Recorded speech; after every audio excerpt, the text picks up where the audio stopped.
The story begins when a young man wakes up groggy and sees a beautiful young woman staring at him who calls out, "Hero," then scolds him for falling asleep on such an important day, while the young man remains stunned, wondering if this is a dream because the scene before him feels so real. The girl introduces herself as Sanju Rei and reminds him that, although they are siblings in name, his attitude is far too distant. The young man immediately realizes he has been transmigrated into the world of the game, Danshi Kinsei. After realizing he has become the character he utterly despises, the young man looks in the mirror and is furious at his currently detestable face. He is so angry that he clenches his fist and suddenly delivers an extremely hard punch straight to his own face, an action that leaves his sister Rei, standing beside him checking a pocket watch, frozen in shock, even though she had just reminded him that the limousine is waiting and urged him to hurry and prepare. The self-inflicted blow is so strong that the young man collapses to the floor with his face a mess of blood and unbearable pain. Holding his face in agony, he tells himself that because he thought it was a dream he hit with full force, but this pain proves everything is real. Sister Rei panics and asks what the hell he is doing. At that moment, the young man officially confirms his new identity as Sanju Hiro, the most hated character in the game, the hate number one, and the one who ruins Yuri relationships. The narrative returns to the protagonist's past before transmigration. It was 2:42 a.m., and he was sitting in front of a gaming monitor with energy drink cans scattered around, playing a game called Everything for the Score, abbreviated ESCO. The game is set at Haoju Magical Academy, where the main objective is to help the heroine find happiness with other female characters. Though not very famous, the Yuri community regards it as a masterpiece. The protagonist recalls that he loved the game because its weapon and magic simulation systems are extremely detailed. He spent a lot of time customizing and upgrading gear, sometimes wondering why a Yuri game would invest so heavily in combat. He tirelessly farmed to collect all CGs and complete every character route from main to side. But the one thing that infuriated him above all was the appearance of a particular male character. That annoying male character was Sanju Hiro, who always showed up with a mocking smile and demanded to join in for fun during romantic moments between female couples. This intrusive disruption made Hiro the game's biggest flaw and caused all the other characters to loathe him like venom. After completing the entire game, in an exhausted state, the young man walked to a convenience store and accidentally encountered an incident while trying to save two girls from an oncoming truck. In that life-or-death moment, although his body initially froze with fear, he couldn't stand by and watch the misfortune of Yuri occur, so he risked himself and lunged to push the two girls aside. His memory ends there as the truck's headlights engulf his vision. Returning to the present while sitting in a luxury car, he realizes that the accident caused him to reincarnate into the world of the game he had just beaten. Now Hiro sits in the limousine with his sister Rei, and Maid's tending to her hair. Rei coldly announces that the Sanju family banquet is upcoming, and orders him not to do anything rude in front of the guests. She cruelly warns him not to speak except at meals because he is merely a decorative item in the family. And seeing Rei's disdainful, cold gaze, Hiro bitterly confirms that he has indeed become the most hated person as in the game. In the limousine's luxurious space, Hiro watches Rei and recalls the game's setup that she is his sister, and one of the four heroines representing major roots. However, Rei's root delves into the brutal inheritance struggle of the Sanju family. The biggest difference from other roots is that, in this scenario, both Hiro and Rei are malicious and cunning. Hiro shudders remembering the horrifying scene in the latter half of the game where Hiro is gruesomely murdered by Rei with a stab through the eye. He tells himself that, although that was Hiro's deserved end in the original, now that he is himself, he can't help but fear whether that cruel setup still holds, and at that moment the limousine stops before the splendid building where the family banquet is being held. Stepping out of the car, Rei coldly checks her pocket watch and says they arrive just in time while the maids follow closely behind. Hiro stands beside her silently observing his sister's attitude and realizes that the hope of the affection stat being reset after his transmigration is very slim. He feels there is not a trace of goodwill in Rei's eyes, so he decides to behave very carefully for now to avoid offending this terrifying sister. Seeing Rei looking tired, Hiro intends to hand her a handkerchief, but she coldly reminds him to behave like a proper member of the Sanju household even if he's only a decorative item. Hiro thinks to himself that his sister's direct attack is harsh, but then he blurts out the truth, that Rei still looks very beautiful and wonderful even when cold. Realizing he just slipped up, he frantically denies it and hurriedly pulls a bandage from his pocket to cover it up. Awkwardly, Hiro sticks the bandage onto Rei's hand and explains that he's returning the handkerchief, and since she looked like she was in pain while holding the pocket watch, he guessed her hand was injured. He adds that he doesn't want her to suffer discomfort right before the banquet. Rei stares at him in surprise and asks why he did that, so Hiro puts on a smug nobleman's expression and declares that protecting a woman's delicate hands is a man's noble duty. Hiro's cheesy declaration leaves Rei and the accompanying maids frozen for several seconds in shock. The maids even move to tell Rei to discard the cheap bandage and they'd prepare a replacement, but Rei unexpectedly stops them and says she will accept it because it's such an unusual occurrence. She looks at Hiro with a complicated expression before walking on, causing Hiro to inwardly rejoice and wonder whether his action just now earned any positive feedback from his sister. Hiro is pleased with himself, thinking his improvisation was excellent and asserting that protecting Yuri is every citizen's duty, while the maids following behind remain skeptical and suggest Rei see a doctor because they think Hiro is talking nonsense. The group then proceeds into the splendid banquet hall, where many high-end dishes have been laid out, and a large number of guests have gathered. Just entering the hall, Hiro is astonished to witness female couples openly affectionate with each other exactly like the setting of a Yuri game. He exclaims this is truly paradise, and confirms he is definitely in the world of Esco. However, he also notices the faint presence of other men at the party, portrayed only as blurry background silhouettes, and he bitterly realizes his current status is no different from roadside stones or useless Ko-2. Hiro stands in a corner drinking and watching Rei.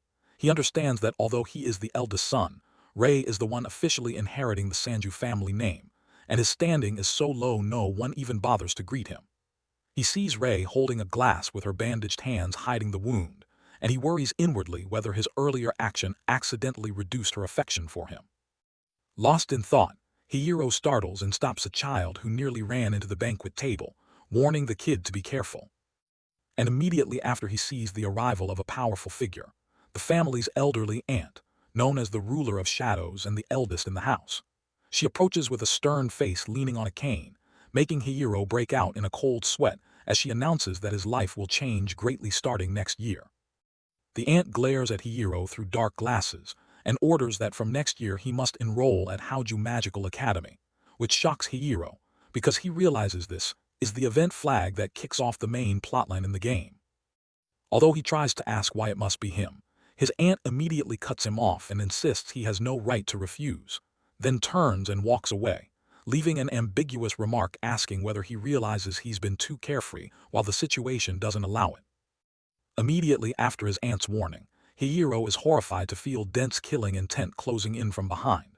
He sees women from the Sanju cadet branches staring at him with extreme hatred, because the original Hiro used the family name to extort and coerce them horribly. Even the child he had just saved is pulled back by her mother, and scolded that next time she must finish him off, making Hiro realize the old Hiro was such a despicable bastard that even outside the main plot he is hated by the world. The great aunt continued with a scheming look, saying that at Hauju Academy, where the Sanju family provides direct funding, no one would dare touch him, and that it was also an opportunity for him to learn magic and become independent to save face. But Hiro knew full well this was a blatant lie. He understood the family intended to send him to the academy to facilitate an assassination according to the game's script. After the banquet, back in his room changing clothes, he sighed and told himself that at least the meeting had clarified one important thing about his situation. Recalling the image of his powerful aunt and cold sister Rei, Hiro bitterly confirmed that he was facing the same death flags as in the original game. At least his aunt and the branch families had openly shown intent to eliminate him. Rei hadn't clearly revealed murderous intent yet, but her affection level was at rock bottom. He clenched his fists and swore to himself he would do whatever it took to avoid all those deadly outcomes and survive. While mulling over how to approach the main characters to change his fate, Hiro suddenly had to duck to avoid a whistling object flying straight at him. He shouted in panic, asking if the assassination squad had already found his room so quickly. Standing before him was an unfamiliar maid with short hair and an impassive gaze holding a long weapon bag, putting Hiro on high alert since she hadn't appeared in the original, and he could only guess she was a minor, mob character. The maid, seeing Hiro frightened, muttered to herself wondering if she had done something wrong before apologizing for the rudeness.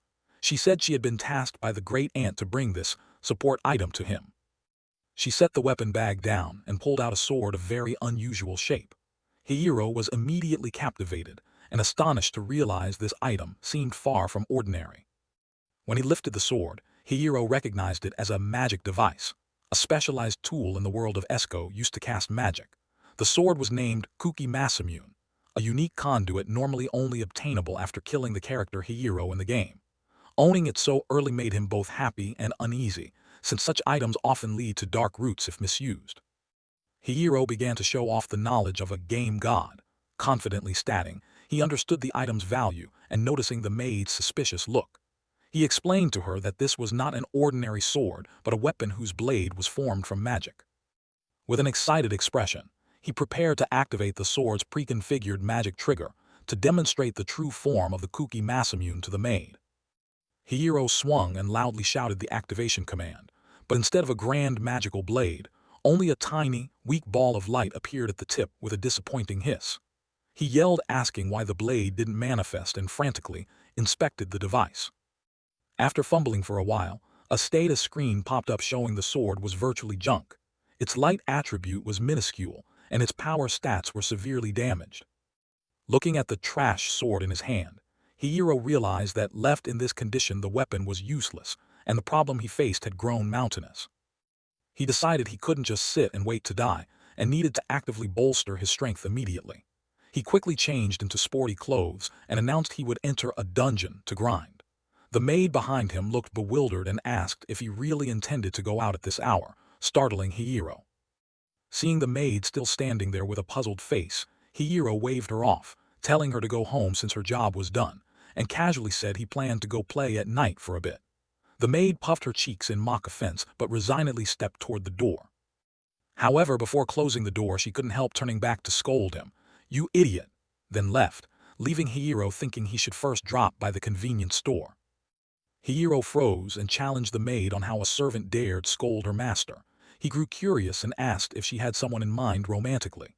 The maid, with an impassive face, shot back asking whether he intended to lecture her or gossip about love. Hiro enthusiastically insisted he was extremely interested in her Yuri relationships, which prompted the maid to reveal she'd scolded him because he had bullied her friend. She also mocked that his looks were only fake golden hair on the outside, and dared him to try to fire her. After the maid explained, Hiro suddenly changed his demeanor, bowing sincerely to apologize and admitting it was his fault.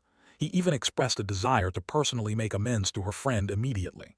This humbling display stunned the maid for several seconds. In the end, he put the matter aside because it was late and promised to ask her to arrange it tomorrow. Then he walked out alone into the street and stood before a Tokyo area management gate with determined resolve. At the management gate, a mechanical voice confirmed his identity as the Sanju heir and announced that the great aunt had arranged everything so no further checks were needed. Hiro thought to himself that the old woman had indeed planned meticulously. Immediately after, a radiant spatial gate appeared to welcome him to the dungeon, an anomaly that shows up across the world, and beyond that door lay a completely different space. Stepping through, Hiro found himself in a ruined train station called the Abandoned Station Dungeon in the Tokyo area, a desolate world of cars thrown from tracks and an atmosphere thick with death. He told himself the real game was only beginning now and that he had to venture into this monster-infested world, but he jumped when he noticed the maid from before silently trailing him all the way in. Hiro frowned and asked why she was following him, pressing for her name, but the maid just slipped past him in silence, and replied coldly that someone like Heir Hiro had no business being in such a useless place. She mocked him further, asking if he was bored of flirting with human girls so now he planned to bait monsters here. Hiro was at a loss for words at her indifference, but explained the real reason was that he was about to enroll at Hauju Academy. Hihiro explained that in its current state the Kuki Masamune couldn't be used normally, so he came here to hunt monsters for loot to repair it, and to gain experience. The maid asked why he didn't spend his score to buy a common conduit device at a convenience store. Hihiro dejectedly replied that was impossible for him, because his current score was an embarrassingly low number, and he decided to open his status panel to check again. In the world of ESCO, score is the number reflecting a person's social contribution and moral behavior. The higher the score, the higher one's rank and rewards in society. Confidently, Hihiro opened his personal HUD, but his smile vanished and his face contorted in shock when he saw the words total score, 0, glaring on the screen. He couldn't believe it and shouted to review his action history. Examining the history closely, Hihiro saw he'd only gained a few dozen points for apologizing to the maid's colleague or giving a bandage to his sister, while the list of deductions was long. Vandalism, extorting branch families, disrupting couples, and even stealing food from the banquet. He despairingly realized his score was effectively worse than 0, meaning he couldn't even buy the cheapest necessities, and that the Kuki Masamune would remain junk. With no other choice, Hihiro pulled out a crude wooden staff with magic damage properties bought with cash at a convenience store to use temporarily. The sight of the Sanju heir with a cheap staff drew the maid's scorn. But she then looked him squarely in the eye with seriousness and said that the vicious person she knew would never bother training or bowing to apologize. Coldly she asked, "Are you really Hihiro?" Faced with her question, Hihiro just turned his back and said his apology must have been earth-shattering. He told himself everything would be fine since everyone has a first time, while the maid continued to watch him with suspicion. Suddenly the ground trembled and Hihiro realized he triggered an encounter. A petty knight stood before him, a small sword and shield monster that, despite its size, is a tough opponent for a novice. Before he could regain his composure, waves of other petty knights emerged from the station's shadows and surrounded them both. He panicked, shouting as the number of monsters far exceeded expectations. The maid also saw the situation worsening, and suggested they both retreat, immediately, rather than try to fight with a useless wooden staff. Just as the monsters were about to lunge, a female voice ordered them both to fall back. A figure dove down from above at blinding speed, and unleashed a devastating strike of light magic, bolts of dazzling energy sweeping through the horde, leaving Hihiro and the maid staring in astonishment. In an instant, all the petty knights were utterly annihilated by the miraculous arrows of light. A beautiful young woman slowly landed before Hihiro and taunted whether they were novices trying out the dungeon. Hihiro gaped at the scene, unable to believe the savior's overwhelming power. The young woman was Lapis Cruel La Lumet, a lovely elf princess with long hair and a provocative outfit, one of the 4 great heroines of Esco. Lapis advised Hihiro to go home before he got killed, saying this place was not for the weak. Her sudden appearance shocked Hihiro. According to the original script, he should never meet her before enrolling at the academy. Hihiro recalled Lapis's setup. She was the princess of an elf kingdom so wealthy that even his Sanju family couldn't compare. He inwardly thought he did not want to run into her this early because in the game, Lapis had the highest Hihiro kill rate. Even accidentally eating one of her reserved ice cream boxes could get Hihiro's character immediately dealt with. Lapis muttered that if the opponent had been a man she might not have bothered to save him, but her hands had already moved. She glanced at Hihiro's status and burst out laughing when she saw his score was a flat 0, even mocking his wooden staff as a fake magic device. Seeing this, Hihiro feigned fear and hurriedly fled to avoid entanglement with this death flag. But Lapis immediately chased after him and demanded he stop to talk things through. Lapis stood before Hihiro with prideful bearing and asked what kind of person he thought she was. Candid by nature, Hihiro thought to himself that she looked like an underdressed elf. This enraged Lapis, who shouted that it was her formal attire, then turned and called Hihiro a pervert for staring at her outfit, leaving him to protest helplessly at the misunderstanding.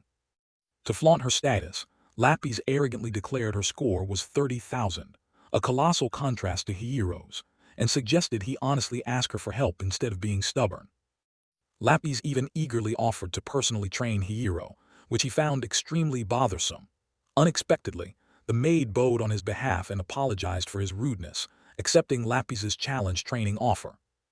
Hihiro decided to gamble. If he won, he would take Lapis's magic device. Lapis confidently accepted the bet and promised to give him anything if she lost, convinced her defeat was impossible.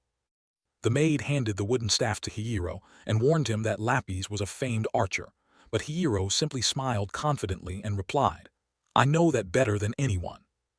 Hiro gave a cryptic smile, thinking of all the time he'd spent studying Lapis's conquest script. The maid looked at him worriedly and softly called his name, while Lapis remained supremely confident.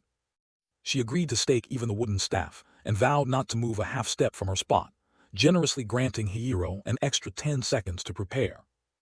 As the match began, Hiro suddenly barreled straight at Lapis, prompting her to exclaim he was an idiot for forgetting to use a magic device. Lapis thought privately that, although the lure of a high-tier device was likely Hiro's main motive, charging into melee against someone with her superior base stats was suicide.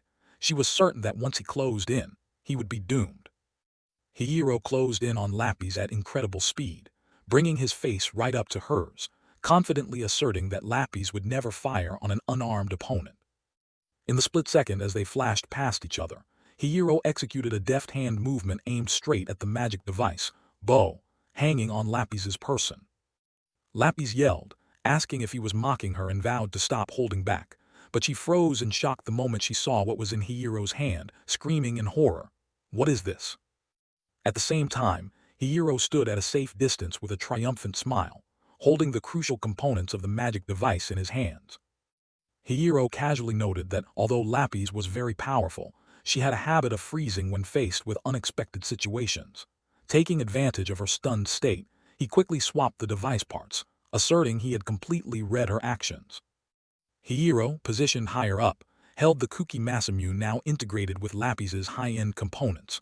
The sword crackled with potent magical lightning, a stark contrast to the elf princess's bewildered, helpless expression below. Hiro beamed and declared, "Done, the victory is mine." Lapis still couldn't accept it and screamed, demanding to know why her device wasn't functioning properly. Hiro laughed and explained that he'd swiftly borrowed her good components as they passed and swapped in his broken parts, which made Lapis furious.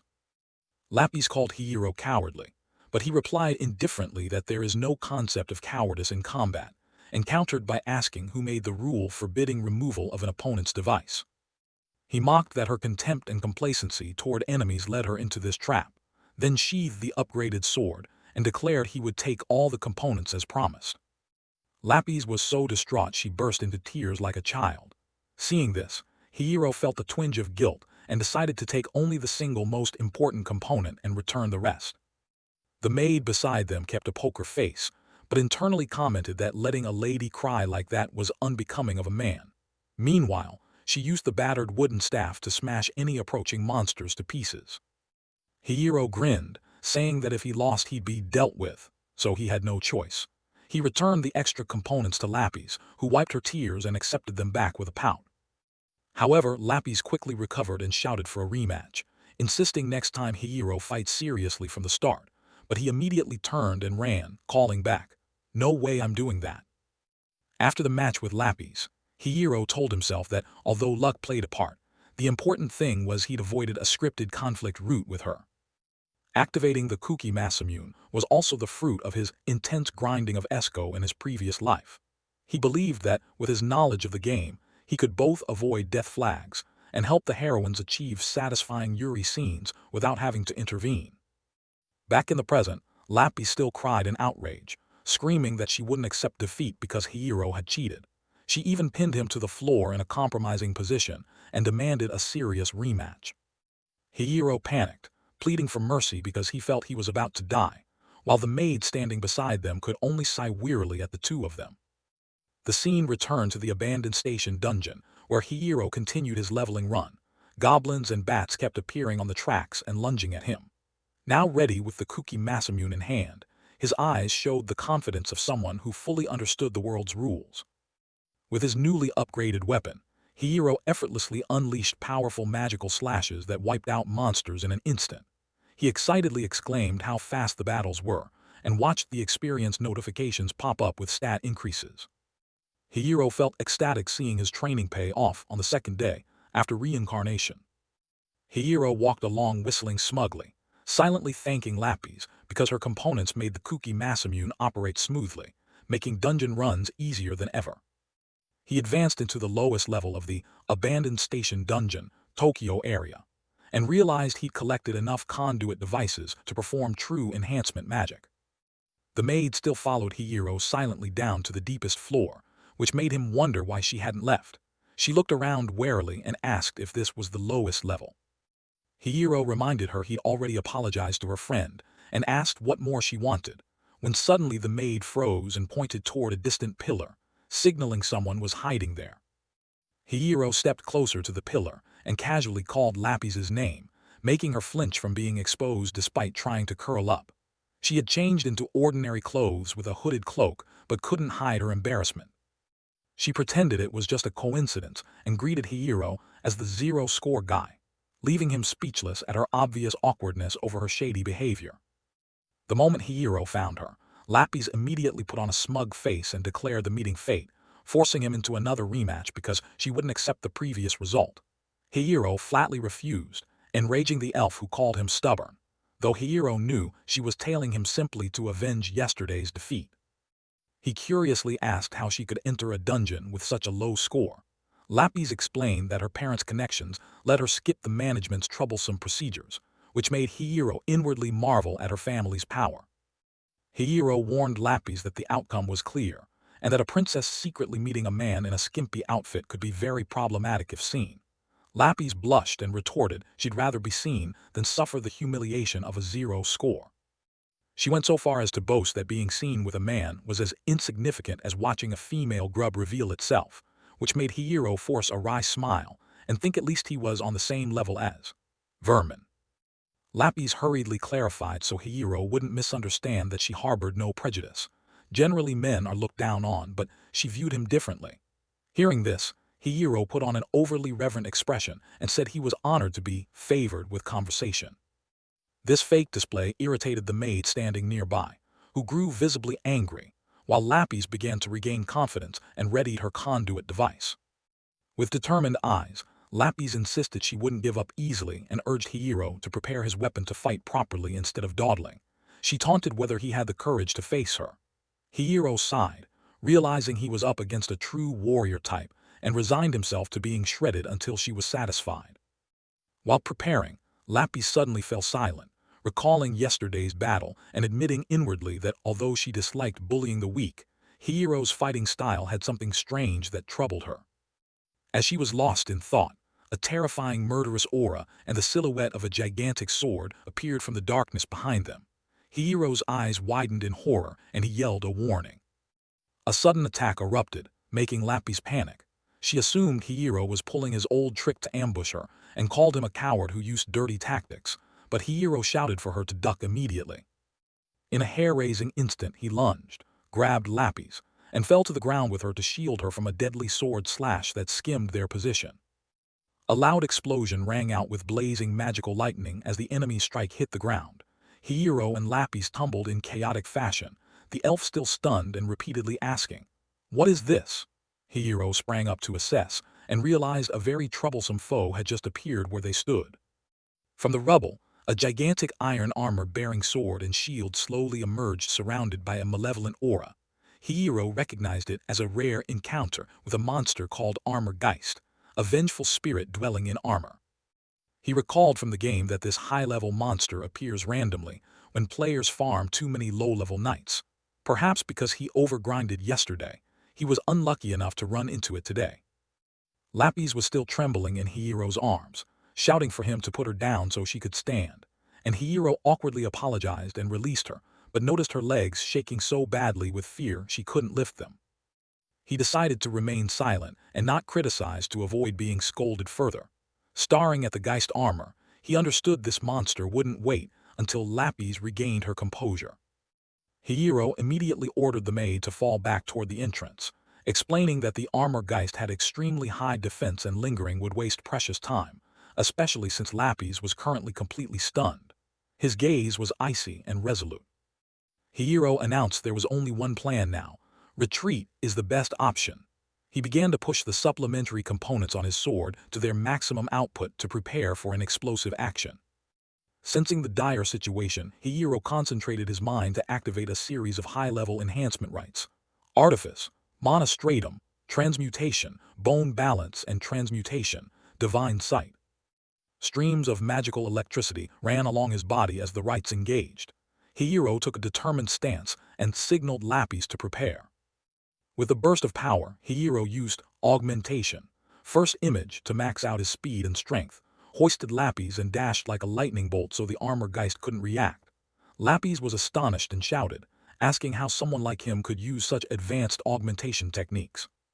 While running, Hihiro explained this was a combination of rites he deployed, using the magical components taken from her, asserting that this was the essence of the magic system in Esco.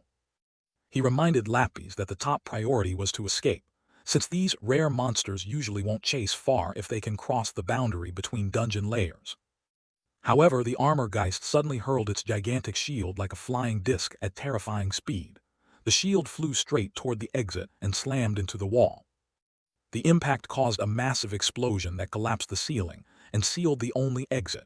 Hihiro and the Maid were stunned to realize the monster had cut off their retreat, forcing them into a fight to the death. The Armorgeist slowly withdrew its sword and closed in with a chilling murderous intent.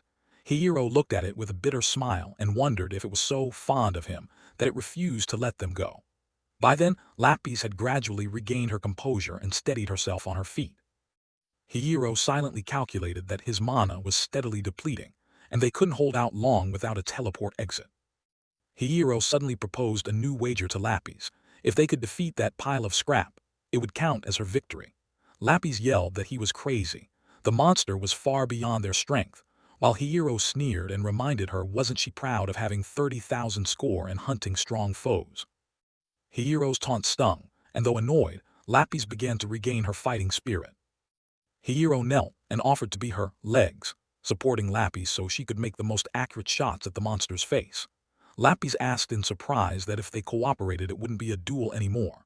Hihiro answered seriously that rules mattered less than lives, and he didn't want to see her die here, and his determined gaze made Lapis start to waver. Lapis gave a soft snort but accepted the cooperation, still somewhat sulky. Hihiro smiled smugly, thinking that in his ideal Yuri garden there was room for everyone. He hoisted Lapis onto his back, and declared to the monster that it was time to turn it into a true pile of scrap for what it had done. Lapis ordered Hihiro to attack from the left, and he immediately complied with perfect coordination. The two dashed at extreme speed, making the monster unable to lock onto their position.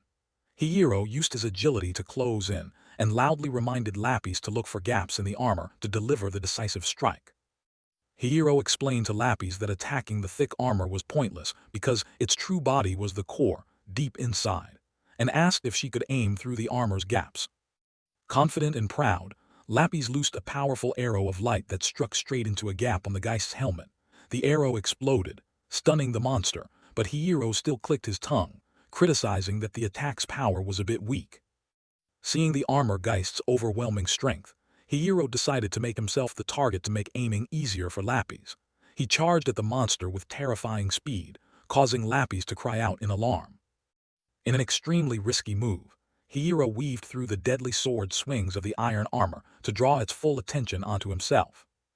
Taking advantage of the opening while the monster was chasing him, Hihiro shouted that this was the final body augmentation, and unleashed a powerful magical slash into the joint gap of the Armorgeist's leg, causing it to buckle. The impact produced a tremendous explosion and a cloud of dust, creating the perfect opportunity for Lapis's long-range finishing strike. From above, Lapis was poised with a radiant arrow of light and cried out in triumph as she had the target in sight. She loosed the bow and fired a piercing shot aimed straight at the magical core inside the monster's helmet, the arrow streaking with earth-shaking power and penetrating every final layer of the vengeful spirit's defenses.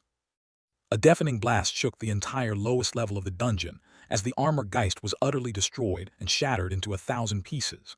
Hihiro collapsed to the floor, breathing a sigh of relief and thinking this outcome was the inevitable result of their cooperation, while Lapis still hovered in midair with a face full of pride over her achievement. Lapis joyfully jumped up and shouted that they had truly won. She excitedly ran over to Hihiro to celebrate but immediately froze when she saw him fall to the ground. She anxiously asked if he was all right. Hihiro could only gasp that he was completely exhausted from running out of mana, giving the elf a scare. After recovering a bit, Hihiro declared this a total victory for Lapis. Without her, they couldn't have beaten that pile of scrap. The maid stepped forward to support Hihiro and muttered that thanks to him, she didn't have to bother reporting her master's death.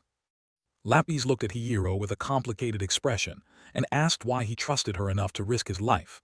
Hihiro just smiled and replied that it was a silly question. He always believed in the heroines.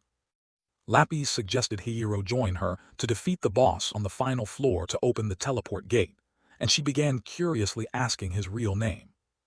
Hihiro, deciding to hide his true identity to avoid trouble later, boldly announced his name was Yamada Taro, adding a confident wink that left the maid speechless at the blatant lie.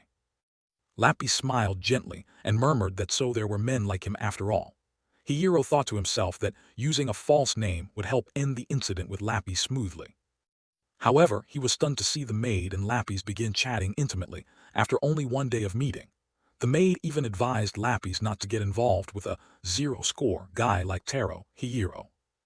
Watching the two girls, Hihiro's Yuri sense suddenly surged when he saw the maid gently fixing Lapis's hair. He trembled with excitement and silently screamed that this was a new Yuri couple he'd never seen in the game. He felt that taking the hit to bring them together was a priceless reward. After Lapis single-handedly defeated the giant boss of the dungeon with a single shot, the group safely returned to the real world, and the story moved to a few days later when Hihiro began his morning training routine. He jogged while activating speed-enhancing magic to dash past strolling citizens, beginning a promising new journey to change his fate at the upcoming Academy of Magic. While running, Hihiro accidentally collided with a girl and they both tumbled down. The Yuri-style fall between the two girls made him shout excitedly, "Wonderful!" He reminded himself that physical training was essential to conquer this Yuri game. Hihiro realized his score remained at 0 despite defeating the rare monster. He noticed many elven people nearby wearing mysterious expressions, making him feel that something was not right. The maid followed Hihiro in a comical disguise with fake glasses and nose, claiming to be Maid Delta, but he immediately exposed her. After that he noticed the elves' gazes turning toward him and hurried home. As soon as he stepped inside, Hihiro was scolded by Lapis, wearing a thin nightgown, for exercising too long without notice.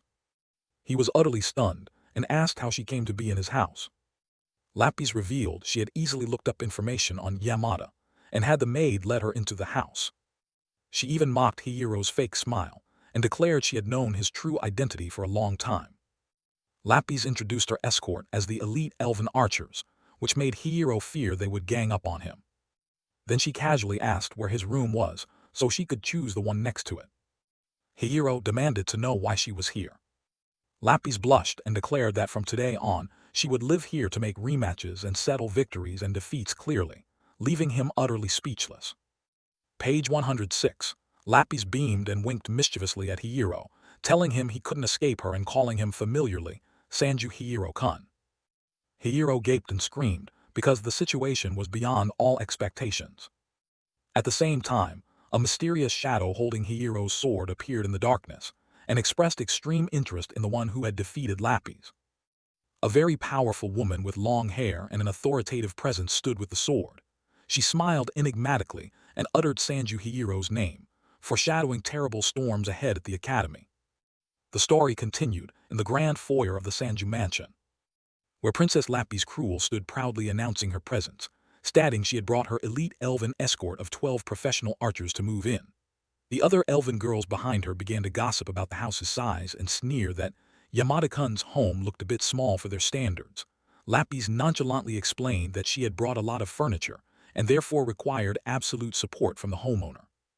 A top-down view showed the vast mansion with its gardens and elegant pond, where Hihiro stood dumbfounded, pointing at himself when asked to help carry luggage. He thought to himself that, although he currently lived alone, the house actually belonged to Rei, the family's official heir. Hihiro felt immense pressure facing the massive amount of goods the elven girls had brought, while the petite maid quietly watched everything from the servants' quarters. Chaos erupted when a truck loaded with more goods suddenly barreled through the main gate at terrifying speed. 2 elven girls driving it guzzled energy drinks and shouted excitedly that they'd run down anyone who dared block them. The crashing noise and the pounding footsteps of the crowd made the scene overwhelmingly raucous. Hihiro stood surrounded by the beautiful elven women carrying things, and silently screamed that he had never asked to live with such an elven harem. The elven girls began to help themselves to rooms and fight over prime spots like the corner on the first floor. They toured the mansion and started commenting on the expensive artworks on the walls. One bespectacled girl mocked that the homeowner seemed to be displaying famous pieces just for show. Meanwhile, Lapis was drawn to an anime-style painting and praised Hihiro's taste. Hihiro trudged by carrying a heavy box, sweating profusely as he realized his family's reputation was being mercilessly picked apart by these girls. Lapis introduced Hihiro to a mysterious female escort standing quietly in the corner, fully covered with a hood obscuring her face. The elf directed that those crates needed to be moved to the room across the way. While Hihiro was fumbling with the arrangements, he suddenly heard his name called from the outdoor hot spring area.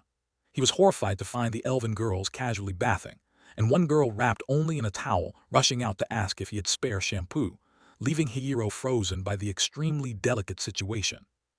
The elven girls in the bath continued chatting as if nothing was unusual, saying Hihiro must be someone who really loves women, so their presence was normal. The mysterious masked girl standing behind commented that despite nasty rumors, Hihiro didn't seem to have malicious intent as people claimed. Hihiro was completely crushed and walked silently down the corridor with a blank expression, unable to bear the commotion any longer. Suddenly, Lapis appeared behind him with a radiant smile and asked if he had finished helping. She also suggested he teach them the house rules so everyone could live together harmoniously. Lapis expressed excitement at experiencing life in a Japanese-style tatami room, but fretted that she couldn't sleep without a bed. She moved close to Hihiro with sparkling eyes and suggested an innocent solution: swap a room for his corner room on the second floor, so they would both be satisfied. This was the last straw. Hihiro panicked and bolted out of the house, sprinted into the street, and immediately drew the sword Kuki Masamune to trigger a cascade of body-augmenting magics from Bone Balance to Sight God to vent his frustration. Hihiro leapt into the air above the busy street and screamed madly, unable to believe the turn of events. He asked himself why this felt like the start of an adult game, eroji, rather than a pure Yuri title. His face contorted with shock and rage as one steamy event after another crashed down on him, and he shouted to the heavens asking where the ideal Yuri world he longed for had gone. After the outburst, Hihiro sat dazed on a park bench while debris from his attack still hung in the air. He wondered why every event kept revolving around a male character like him, when this should be the stage for female pairs. He recalled Lapis's mischievous smile and her odd proposals, sighed and set the matter aside, then fixed his gaze on the sword with a cold look and began considering threats beyond Lapis and her escort. A close-up showed the mysterious smile of the powerful woman who had appeared at the end of the previous chapter, with the assertion that would soon make an appearance too. Hihiro checked his watch and saw it was 17:24. He panicked, thinking the situation would be dire if that mysterious figure joined tonight's dinner. He realized he needed to prepare the most lavish banquet with famed chefs to entertain, because establishing a good relationship with through Princess Lapis was an absolute matter of survival in this world. Lapis hurriedly dashed out of the room to look for Hihiro after noticing he had suddenly disappeared. At the park, Hihiro stood alone, thinking that if he kept to his usual running route he'd surely make it back to the mansion before dinner. But a mysterious shadow with blazing eyes and long hair suddenly appeared right behind him. The shadow spoke in a cold tone, asking if Hihiro was the strong one who had defeated Lapis. Hihiro spun around in shock, sweating under the immense pressure radiating from the strange woman holding a long sword. She declared that no matter how low a rival's score or power might be, once someone competitive like Lapis acknowledged them, that person fully deserved to be measured by someone as strong as she was.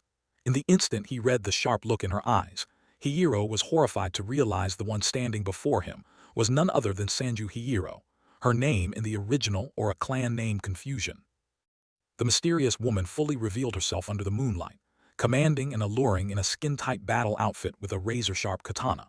She introduced herself as Estiel Cruel Lacorija, famed as the strongest warrior of the Radiant Temple of the Elf Nation. Estiel was not only another of Lapis's guards but the princess's master. She smiled enigmatically and declared she was very intrigued by Hihiro.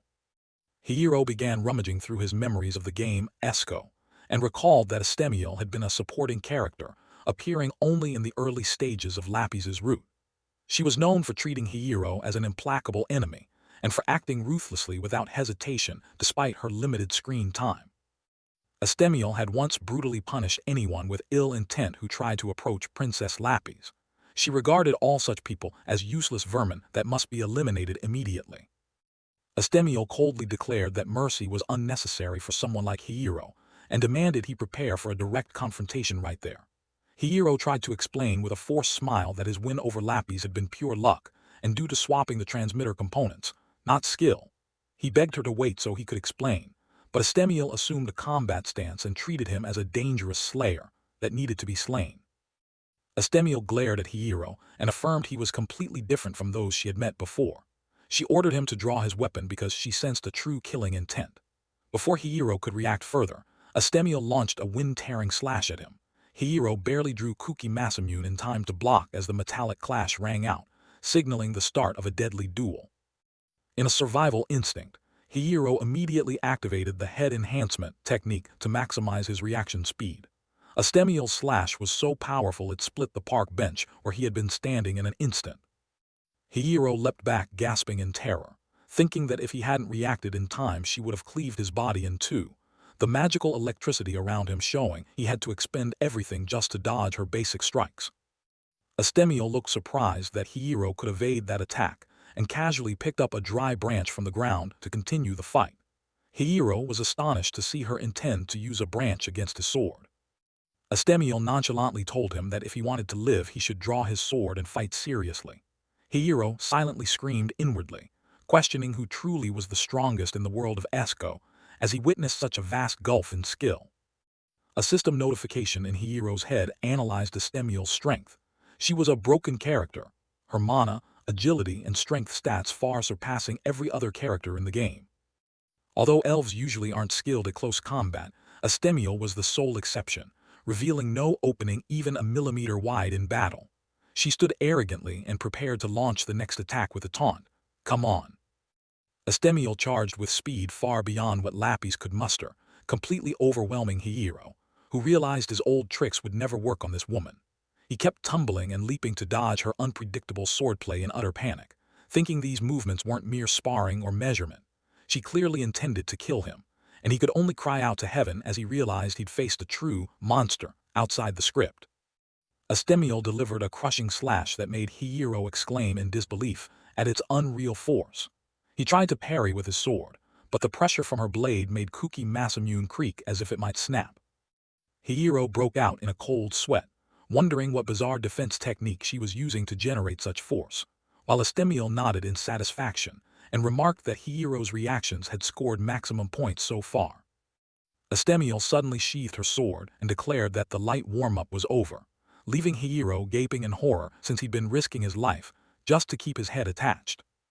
Immediately after, Estiel assumed the draw and cut stance, a deadly quick-draw technique that made the air thick with killing intent. Hiro recognized the posture in shock and wondered how he could possibly neutralize this classic strike while she wore an excited smile. In utter panic, Hiro silently screamed that he was about to die and began sprinting for his life, telling himself that a direct confrontation would mean a single blow would annihilate him, especially against a berserker type who would never listen to explanations or accept surrender. Hiro realized he could neither win nor afford to lose, since losing meant death, so his only option was to escape without being cut, while behind him Estiel began initiating her move with the kachitsu sound of a blade leaving its sheath. Estiel suddenly used the warp instant teleport skill to appear right above Hiro, prompting him to roar in outrage that a melee fighter who can warp was outright cheating. He realized complaining about her cheating was pointless since he could no longer run. Hiro calculated that the only way to survive was to thread through that slash. He noticed Estiel was holding back slightly, and that was the sole opening he could exploit. Hiro studied carefully and discovered Estiel's sword was actually just a normal Japanese blade, not a high-grade magic conduit device. He secretly rejoiced. Although her slash was lightning fast, the weapon's light attribute and lack of specialized conduit meant he believed he could use magic to completely stop the attack. Hiro concentrated all his mana into his device, preparing a risky counter with the break spell aimed directly at his opponent's attack vector. As Estiel swung her sword, Hiro activated the light orb sphere of light magic, generating a blinding flash right before her that made the elven warrior squint in discomfort and utter, "Ah!" Taking advantage of the moment her vision was dazzled and the slash went off course, Hiro performed a deft dodge, sliding past the death blade by inches with a confident smile as the initial plan succeeded. Hiro cried out in triumph. Blinding succeeded. He thought that no matter how powerful a slash was, it was useless if it missed. Estiel's grazing strike caused a horrific explosion that split the ground and huge rocks around them, proof of her destructive power. Yet Hiro kept a calm expression and privately marveled at his improvisation in that knife-edge moment. Estiel smiled faintly and admitted she had been a bit surprised and accidentally put a bit too much strength into the slash, which chilled Hiro when he realized the ground explosion had been just a little force for her. He cursed the cheating inwardly because it had nothing to do with weapons or magic but pure raw muscle. Estiel praised Hiro for escaping her EI slash with only a small scratch on his face, which made him horrified and wonder what she was talking about. Hiro froze to see the wound on his face bleeding, and panicked inwardly when he realized that the slash had really been nothing more than a caress, in Estiel's words. She began to show extreme excitement and declared that since Hiro had given his all in response, she would answer with her full power. Estiel raised her hand and began chanting an ancient canticle with cryptic words of death and solemnity, making Hiro panic and wonder if she was about to use a true magic conduit device right now. The space around Estiel violently changed as a giant magic circle appeared, and she continued the chant with oaths to her nation and comrades. Hiro recalled that in one game event, Estiel would leave the party and pass a special magic conduit device to Lapis, but now she stood here directly casting the Radiant Temple's ultimate magic, the massive gathered energy leaving Hiro helpless to watch the attack about to be unleashed. Estiel continued the ancient, powerful canticle to summon her true weapon. Blazing mana wrapped her arm into a brilliant, imposing form. Hiro was stunned to realize it was Estiel's real magic conduit device, no longer a branch or ordinary blade.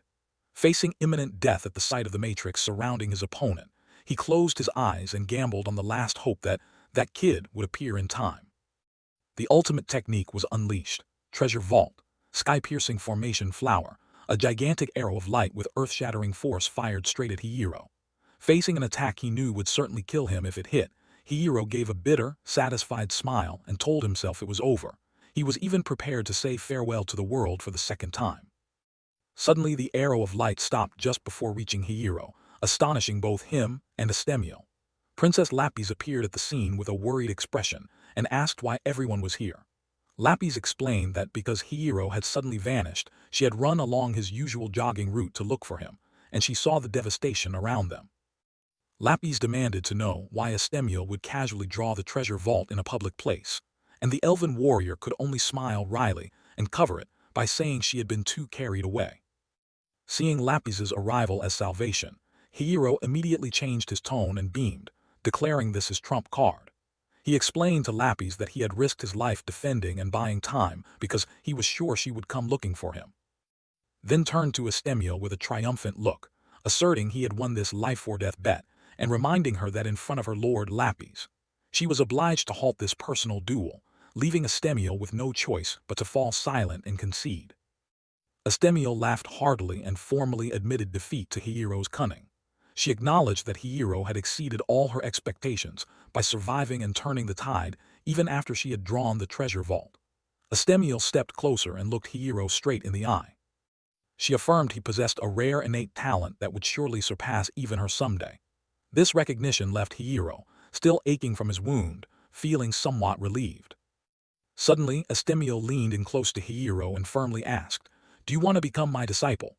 The abrupt proposal left Hiro dumbfounded, blurting, "Huh," while Lapis standing nearby flushed crimson at the intimate gesture and how close they were. One early morning in the park at 4 o'clock, Hiro stood checking his watch with a tired expression, while an elf girl in workout clothes was stretching and warming up cheerfully, remarking that though the morning was a bit cold, the air felt pleasant. Hiro was surprised. Someone was talking to him at this hour and asked who she was.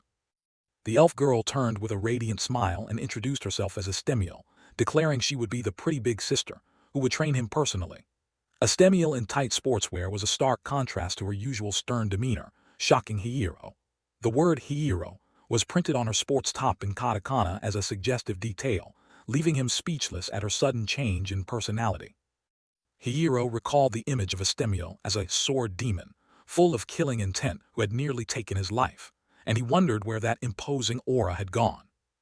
He tried to maintain a respectful tone, but Estiel immediately cut him off with an English phrase, "Not for me."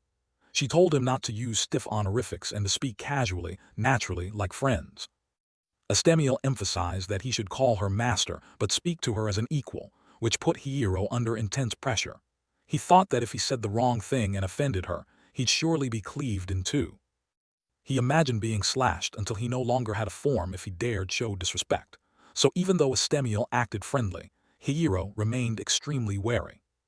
Seeing Hiro still hesitant, Estiel started acting cutesy and shouted loudly, "Mas tilde tur tilde," to force him to call her that, declaring she wouldn't respond to him at all unless he did. The childish clinginess of the strongest elf warrior made Hiro exclaim to heaven at how absurd the situation was.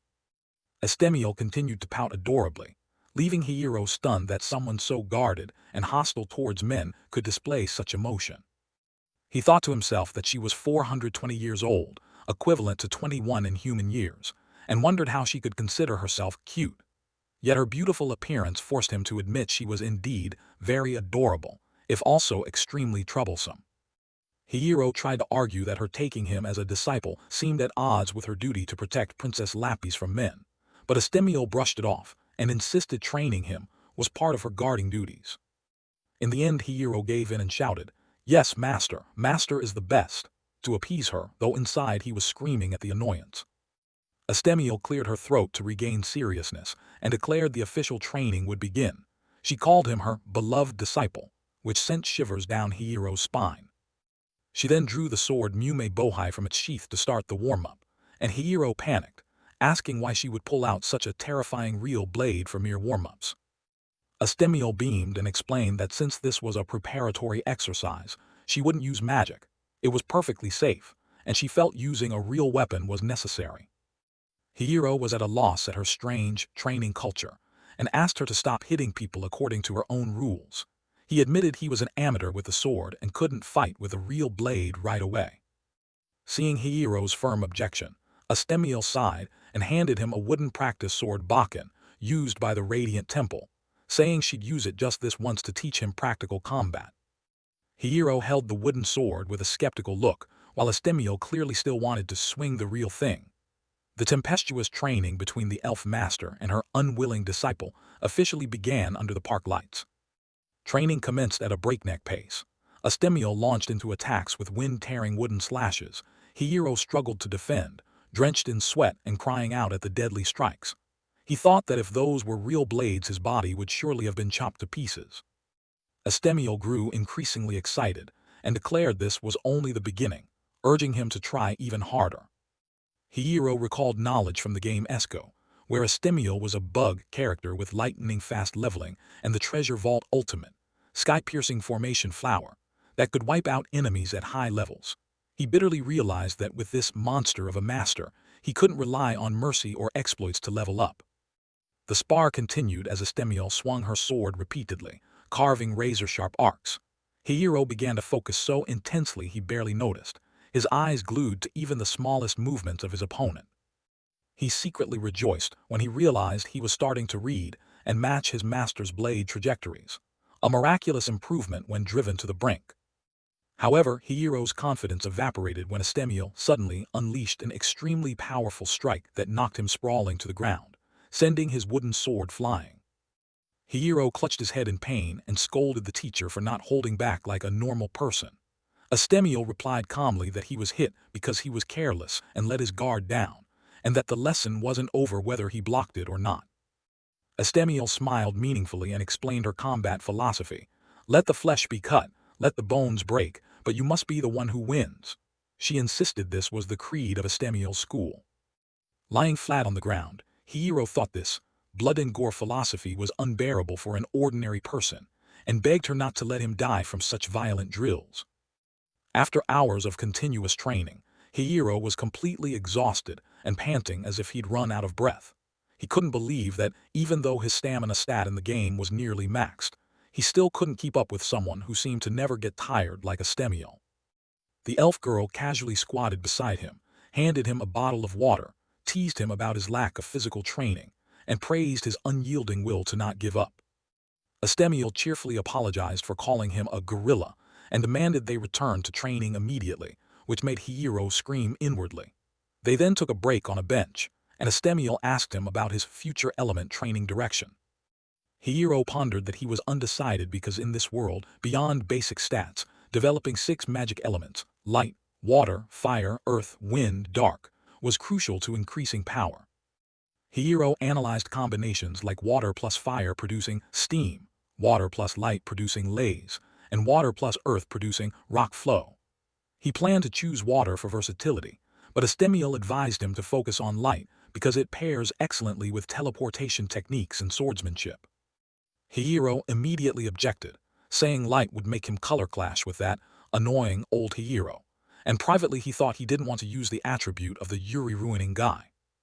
Seeing Hihiro overthink, Estiel casually ruffled his hair affectionately and told him to take his time choosing. Flustered, Hihiro asked her to save those gentle gestures for Princess Lapis instead of doing them to him. He then revealed he planned to use weapons beyond blades and swords, which greatly excited Estiel and prompted her to ask him to explain his ideas in more detail. The training ended at 9 a.m. after nearly 5 hours of being tormented. Hihiro trudged back to the mansion exhausted, clothes torn and body spent, silently blaming his master for disappearing after saying she had urgent matters. Too tired to walk to the main baths, Hihiro decided to stop by the family's training warehouse since its showers were closer. He staggered through the door, unaware of what awaited him inside. Hihiro entered the family's training warehouse, which housed a row of shower rooms that were usually deserted because he was typically the only one who used them. He thought it was wasteful to have dozens of showers to himself. Hihiro casually undressed and prepared to enjoy the cool water to wash off the fatigue from the intense session with Estiel.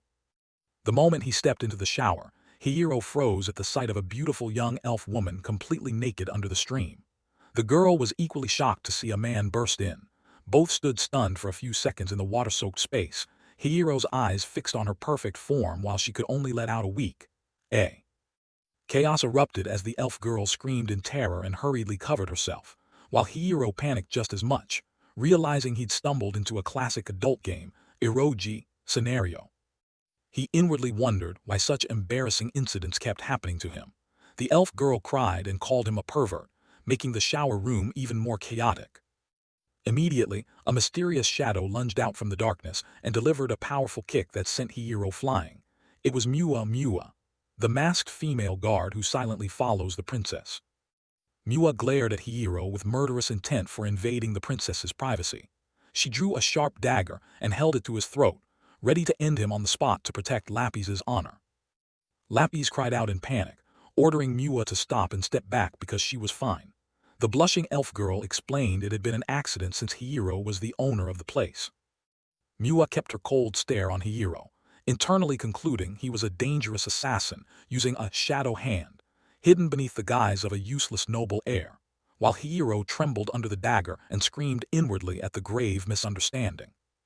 The shower room door suddenly flew open, and the entire 12-person elf escort, along with Estiel, rushed in after hearing the screams. They found Hihiro lying on the floor bruised from the earlier training, and Lapis wrapped only in a towel.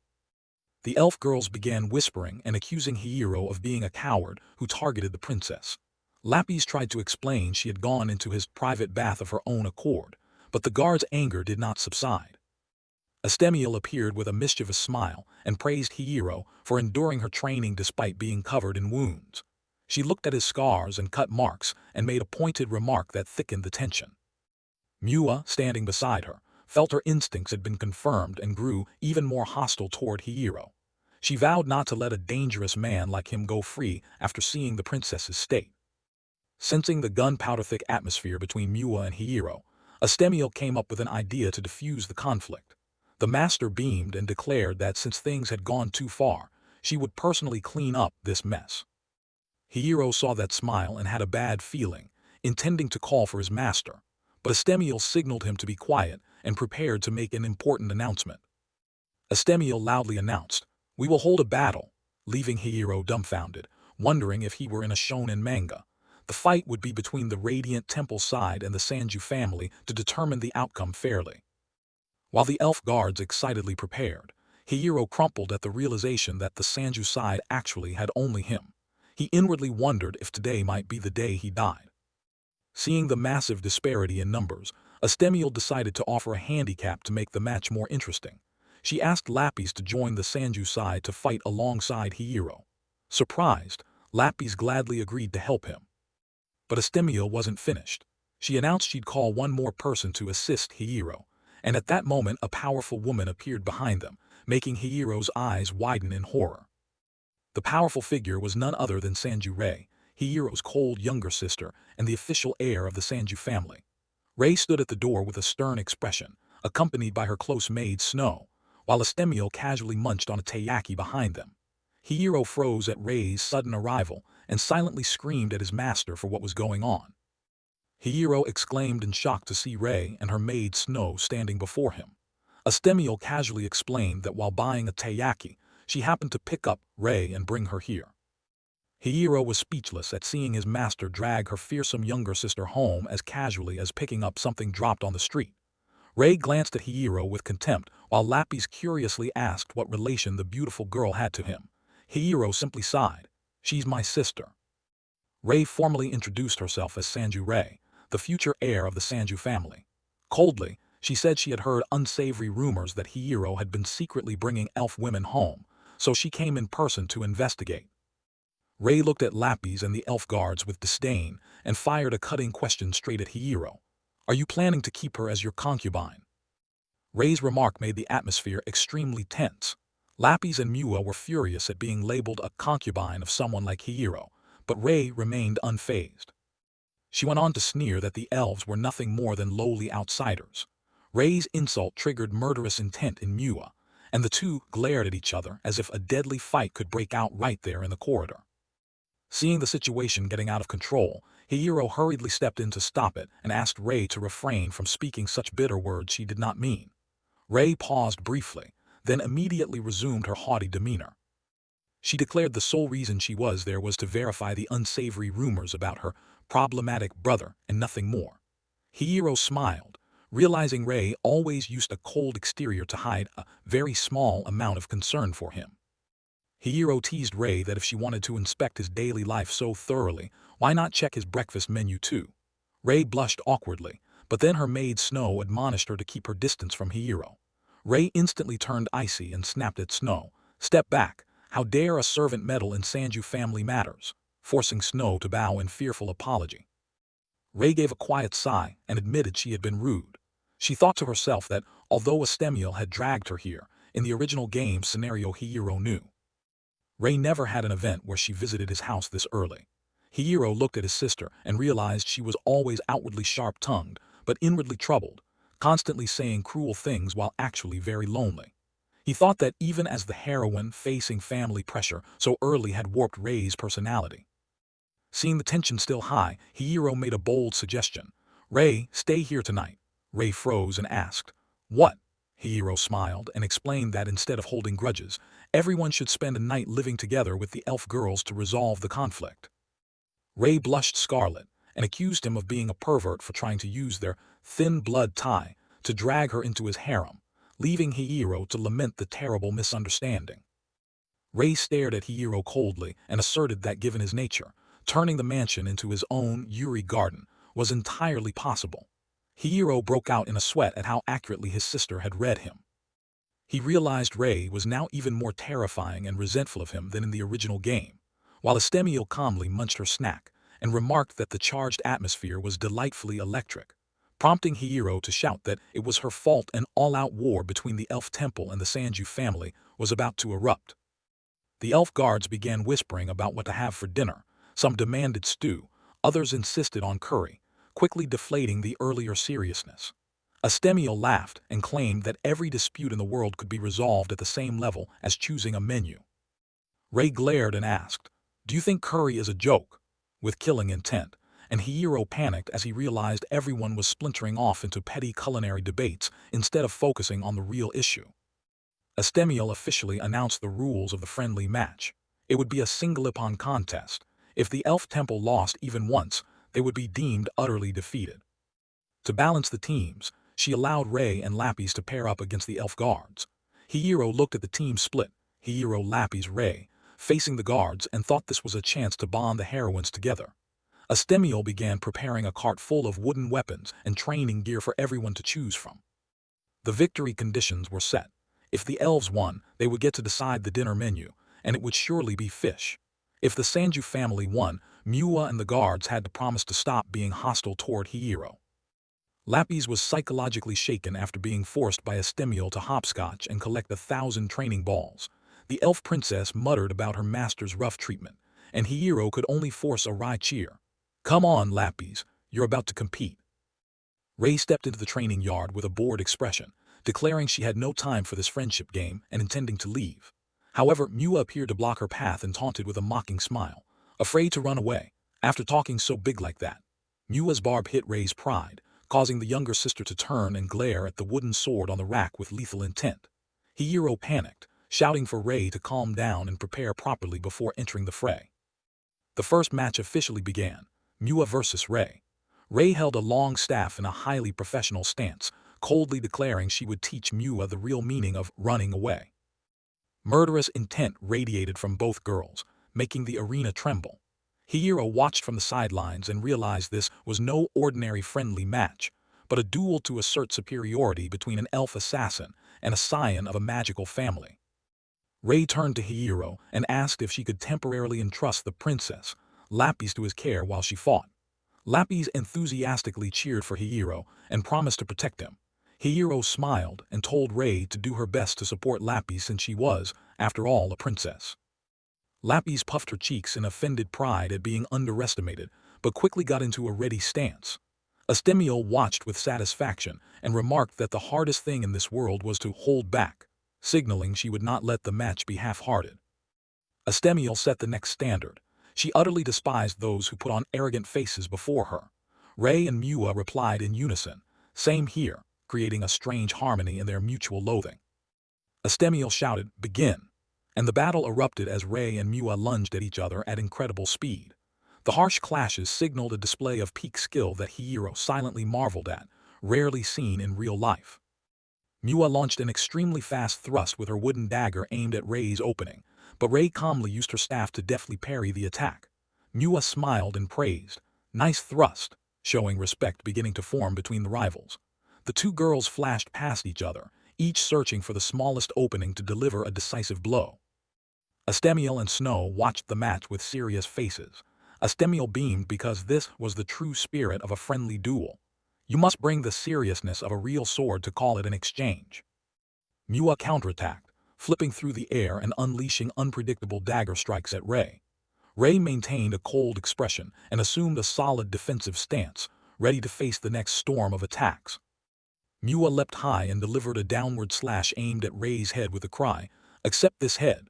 However, Ray reacted lightning fast, spinning to block with her staff in a skillful display. The metallic and wooden impacts rang out sharply, proving neither was holding back. Ray executed a low sweep that forced Mua to exclaim in surprise and tumble to evade. Riding that momentum, Ray spun her staff into a protective circle and coldly noted that her opponent had shown a weakness, then unexpectedly launched a high kick at Mua. The elf assassin stepped back in time and replied with a taunting smile, "You think I'm that easy to read?" Mua used an ultra-fast spinning turn to approach Ray from a blind angle, shouting, "It's over," as she delivered a horizontal slash with full force. Ray was driven into a corner, her eyes tense as Mua's blade came within millimeters of her body.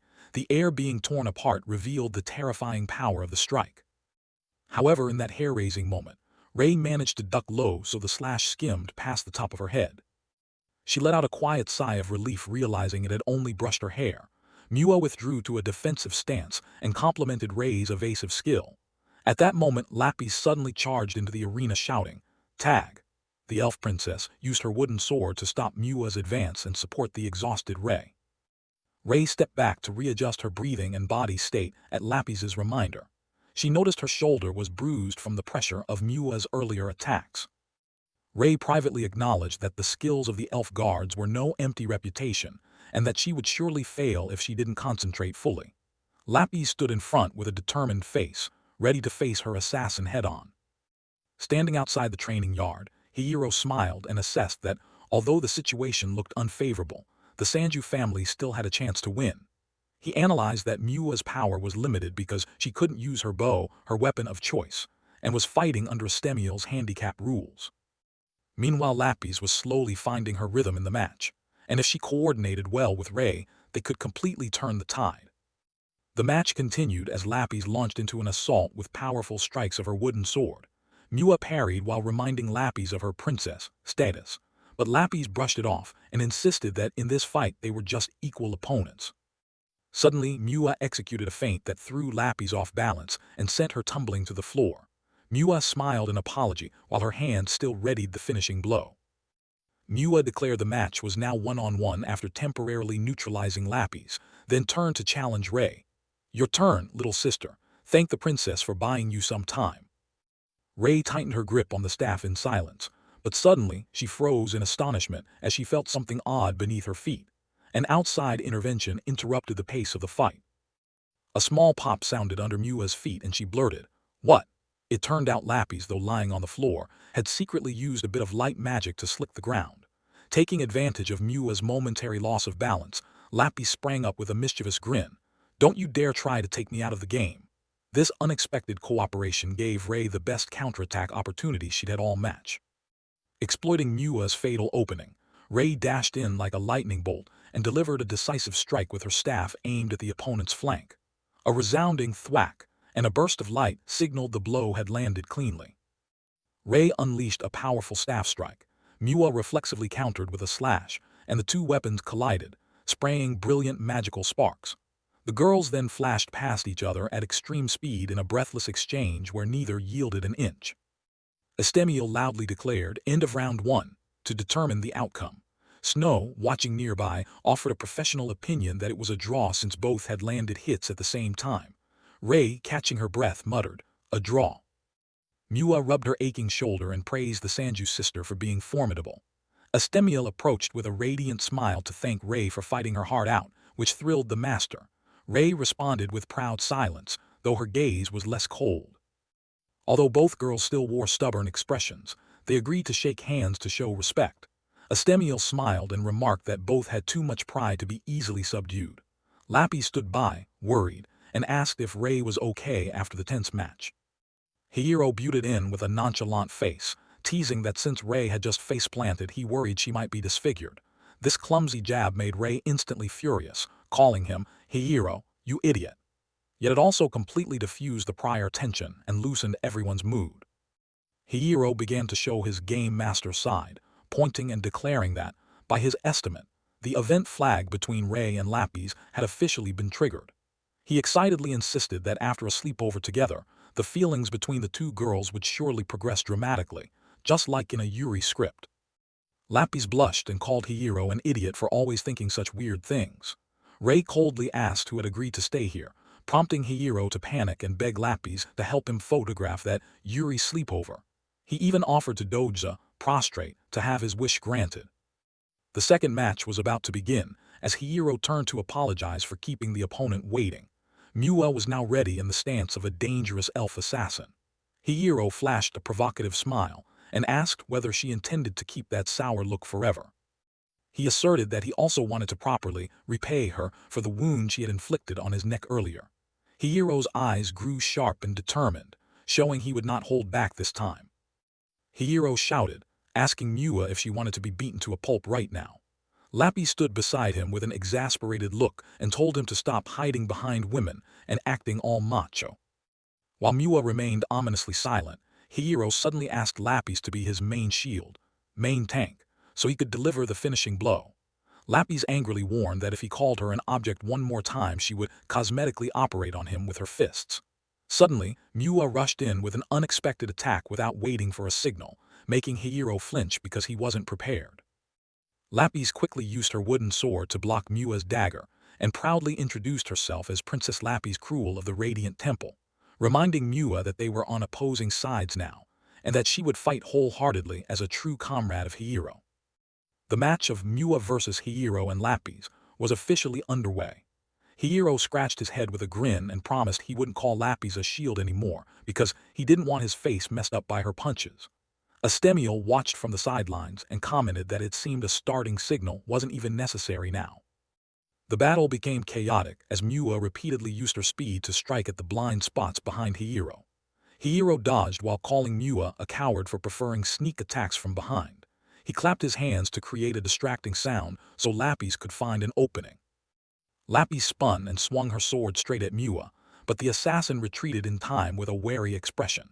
Hiro and Lapis coordinated into a pincer maneuver, forcing Mua onto the defensive against their unexpected teamwork.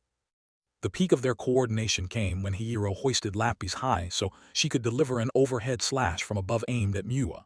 They continuously swapped offense and defense with fluidity, leaving Mua no gap to counter. Rei, watching from the side, exclaimed in surprise at the astonishing synergy between her brother and the elf princess.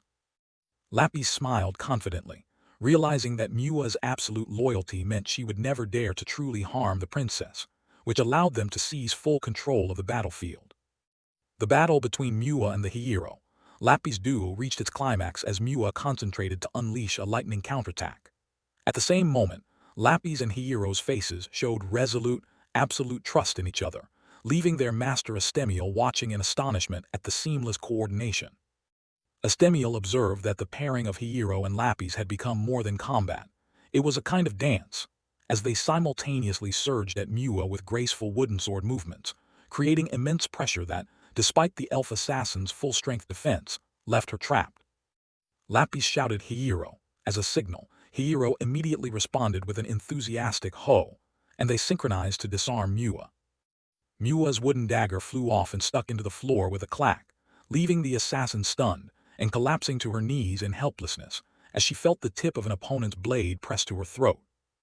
Hiro ended the match standing proudly behind the kneeling Mua, while Lapis and Rei watched from the sidelines, still shaken by the outcome. Estiel smiled with satisfaction and loudly declared, "Round 2, victory," officially confirming the Sanju family's win and putting an end to the elf escort's open hostility. After the match, Lapis kept grumbling and scolding Hiro that if his strike hadn't slipped because he accidentally slid his foot, their victory would have been even more decisive. Hiro scratched his head and awkwardly apologized for his clumsiness, earning a series of playful punches from the sulking princess. Meanwhile, Rei silently observed from afar with a thoughtful look, muttering to herself about how her useless brother could have changed so unbelievably. The scene shifted to the peaceful halls of the mansion as Hiro personally went down to the kitchen to cook Japanese curry for the household. Lapis eagerly enjoyed it and gave a thumbs up, praising the dish as truly excellent with nothing to fault. Hiro smiled modestly and admitted he only used store-bought curry roux, but her praise made him very pleased. Hiro recalled asking the female maids to help clean the kitchen.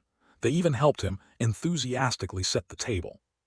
He silently marveled that the household staff's attitude had changed markedly since he sincerely apologized for his past misdeeds, marking his transformation from someone despised to someone more respected within the family. Lapis curiously asked Hiro about his relationship with his sister Rei after the recent events. Hiro sighed and replied that perhaps Rei only came to check the dinner menu and nothing more. Lapis pouted and demanded he cook hamburgers next time because she was a princess and therefore entitled to priority. Hiro smiled inwardly, thinking that the distance between him and the princess seemed to have faded without him noticing, as she began to treat him like a close friend. Hiro worriedly asked Lapis whether Mua would still hold a grudge over the loss. Lapis reassured him that Mua was actually a good girl, but sometimes overprotective. She also offered a sincere apology to Hiro for the elf escort's abrupt behavior that had caused him so much trouble. Hiro gently replied that she need not worry because he understood the loyalty they felt toward her. To lighten the mood, Hiro joked that being allowed to admire the princess's body in the bath could be fair compensation for those troubles. Lapis blushed furiously and shouted for him to erase that image from his memory at once. The girl even threatened that if he dared to return to the Sanju family mansion after enrollment, she would never forgive him. leaving Hiro to give an embarrassed smile at the sudden shift in the mischievous elf's emotions. Hiro awkwardly explained to Lapis that he truly had personal concerns and hoped she would understand his situation. He expressed that he also had precious things he wanted to protect, so allowing her to remain at the mansion put him in a very difficult position. Seeing that attitude, Lapis, eyes brimming with tears, asked if he hated her that much. Choking up, she recalled that although she'd said harsh things when they first met, Hiro had always treated her kindly, which moved someone like her, who had no friends outside the temple, deeply. Seeing Lapis burst into sobs, Hiro panicked and hurriedly clarified that his earlier words were only a joke, and she could stay as long as she liked. Immediately, the elf escort team that had been hiding all at once appeared, weapons ranging from swords to guns leveled at Hiro, making him shout in fear that her staying was not bothersome at all. Lapis kept wiping her tears as she double-checked, while the guards maintained a murderous aura to force Hiro into absolute agreement. Lapis sniffled, explaining that men are creatures to be wary of, and she hadn't understood him well then, so she behaved poorly. Hiro broke into a sweat as the elf guards surrounded him, threatening him with knives and guns right up to his face, while he tried to protest that everything was fine now. Lapis looked at him with a kindly gaze and affirmed that for her it didn't matter whether someone was male or female, but that he was Hiro. This sincere declaration relieved Hiro, but he still smiled and urged her to quickly get out of here, to end the awkward situation. After dealing with the trouble with the elf girls, Hiro silently resolved that he couldn't let the heroines be saddened because that went against his principles, and offending the escort team would also put his life at risk. While wandering down a quiet corridor, he suddenly saw Rei's figure walking toward the end of the hall. He wondered where his younger sister was headed at this hour, and curiously followed her all the way to the staircase leading to the top floor. Hiro climbed to the third floor and discovered an exquisitely luxurious space called the star-gazing platform, Hashimidai, where a giant telescope pointed toward the city's star-filled night sky. He realized this was a beautiful spot in the mansion he had never noticed before. As he was absorbed in looking around, a cold voice suddenly rang out asking what he was doing sneaking around behind her like that. Rei was sitting on a high step in a thin yukata after bathing. She coldly confronted Hiro, asking if he had been tailing her, and demanding that if he had business he should come up and speak. Hiro awkwardly climbed up and tried to explain that he had no ill intent. Rei gave a slight smirk and invited him to sit beside her on the bench, creating a quiet and somewhat strained atmosphere between the siblings beneath the dome of the observatory. Seeing the steam still clinging to Rei's skin and her wet hair, Hiro quietly guessed she had just finished bathing, which explained her relaxed appearance. The silence lingered until Rei suddenly looked him straight in the eye and asked whether he had deliberately let Miwa win in the earlier match. Caught off guard, Hiro scratched his head and forced a smile, asking, "Found out?" Rei calmly affirmed that she had seen his entire action with her own eyes. Hiro recalled the moment he faced Miwa and noticed her desperate expression, believing the world would end if the princess were in danger. He explained that because he saw Miwa's loyalty was so deep he had grown fond of her, and decided to yield a step to end the match peacefully. Hearing his Yuri-obsessed explanation, Rei was left speechless, blurting, "Huh." She sighed in weariness, thinking his way of thinking was too odd, but Hiro still smiled brightly and insisted that it was his ideal. Hiro cheerfully said that one day Rei would understand this ideal and meet trustworthy friends in the future. At that, Rei's eyes darkened with sorrow, and she asserted that she trusted no one in this world. Bitterly she recalled her foster parents' fake love and relatives, who covered exploitation with material gifts. Rei considered herself merely a pawn shaped by the Sanju family and forced to bear the burdensome name, Sanju Rei. The painful memories resurfaced, showing Rei had been pulled into the Sanju household's darkness since childhood and controlled by her powerful aunt as a political tool. She had to endure harsh training and constant scolding. Resentment from branch family members who saw her as usurping the inheritance. Even Hiro in the past had used his position as her brother to abuse and profit from her. Living in such a cruel environment, Rei's inability to open up and trust anyone was completely understandable to Hiro now. Rei bitterly admitted that Hiro being hated was inevitable, and that she herself could not trust him. She explained that this rejection was a defensive reaction to protect herself after giving up hope in trusting others. Rei clutched her head in pain as memories of being used by her family over and over surfaced. leaving Hiro standing beside her horrified, and wondering what had driven his sister into such a tragic corner. In a fit of rage, Rei shouted that Hiro had never once saved her. She angrily demanded he stop pretending to be good now, because it only made her feel more disgusted. Rei's face warped with pain and anger as she confronted her brother's sudden change of behavior. She insisted that all his current concern was far too late. Unable to bear it any longer, Rei shoved the door and ran out of the observatory despite Hiro's frantic calls. Hiro stood frozen watching her leave and told himself to calm down and think. He realized that, according to the ideal script, the one to rescue Rei from the Sanju family should be the female lead of the Yuri game, not a disruptor like him, because if he intervened too deeply, he would inadvertently destroy the Yuri elements he revered. Lost in thought, Hiro suddenly saw the maid Snow appear from the stairs and politely greet him. He smiled and commented that she was doing an excellent job as a Sanju housemaid. However, Snow looked at him with a very serious face and said she had an important request to make of him, signaling that a secret or a serious proposal was about to be revealed. A week after the incidents at the friendly match and his conversation with Rei, Snow unexpectedly handed Hiro a Sanju corporate VIP member card, earnestly begging him to come dine at a place she would designate on Saturday too. Which Hiro held the card in his hand with a skeptical, worried look while standing on the street, wondering why Snow had made such a strange request with that pained expression. In the crowded street, Lapis suddenly asked Hiro about his favorite food. In a panic, he blurted out Yuri, making the elf girl think he wanted to eat lilies, and she innocently asked back. Hiro hurriedly waved his hands to correct her, and thought he needed to straighten out his mind immediately. He felt strange that they clung to each other like ducklings following their mother, and feared being misunderstood by others. Lapis complained that instead of leaving her bored at home, Hiro should take her on a date. The playful girl reminded him he had a responsibility to please the princess after defeating the elf escort team. Hiro worried that if the elf archers learned they were arm in arm like this, he would be dealt with immediately. Lapis snickered and reassured him that was why she had disguised herself, though Hiro privately thought the outfit did nothing to hide her identity.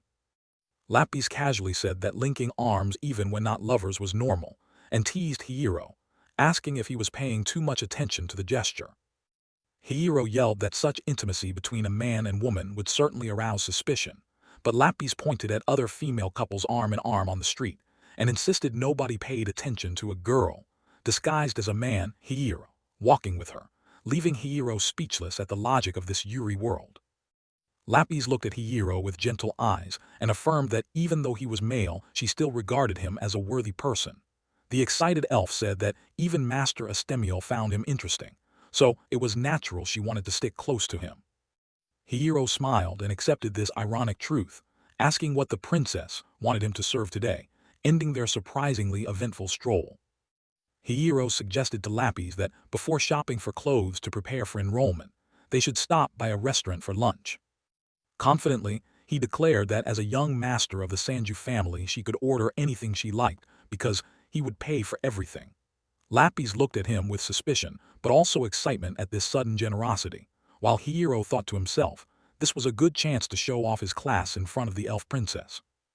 However, Hiro's confidence completely collapsed when the hostess at the Sanju group's upscale restaurant coldly announced that people with a score of 0 would not be admitted, and asked him to leave immediately. Hiro panicked and pulled out the VIP card to prove his identity, but the hostess still refused to accept it, leaving him to bow his head to the floor in utter humiliation. Seeing this, Lapis patted his shoulder to comfort him and suggested they just eat fast food since she was fed up with fancy restaurants. Lapis urged Hiro to leave quickly to avoid attracting attention because her score was as high as 30,000, making it awkward to stand beside him now. Hiro felt deeply ashamed to be kicked out of his own family's restaurant. At that moment, a group of bodyguards in black suits and sunglasses suddenly appeared, startling Hiro and Lapis. Lapis immediately recognized them as Sanju's guards, and anxiously asked Hiro if they had come to arrest him. The guards parted to make way as Sanju Rei stepped out with an authoritative, icy expression. Standing amid the circle of elite swordsmen, Rei's sudden appearance made Hiro exclaim in shock, "Rei!" Her arrival brought an immense invisible pressure that thickened the air around the restaurant with lethal intent. Hiro asked Lapis to wait outside for about an hour while he spoke privately with the maid Snow.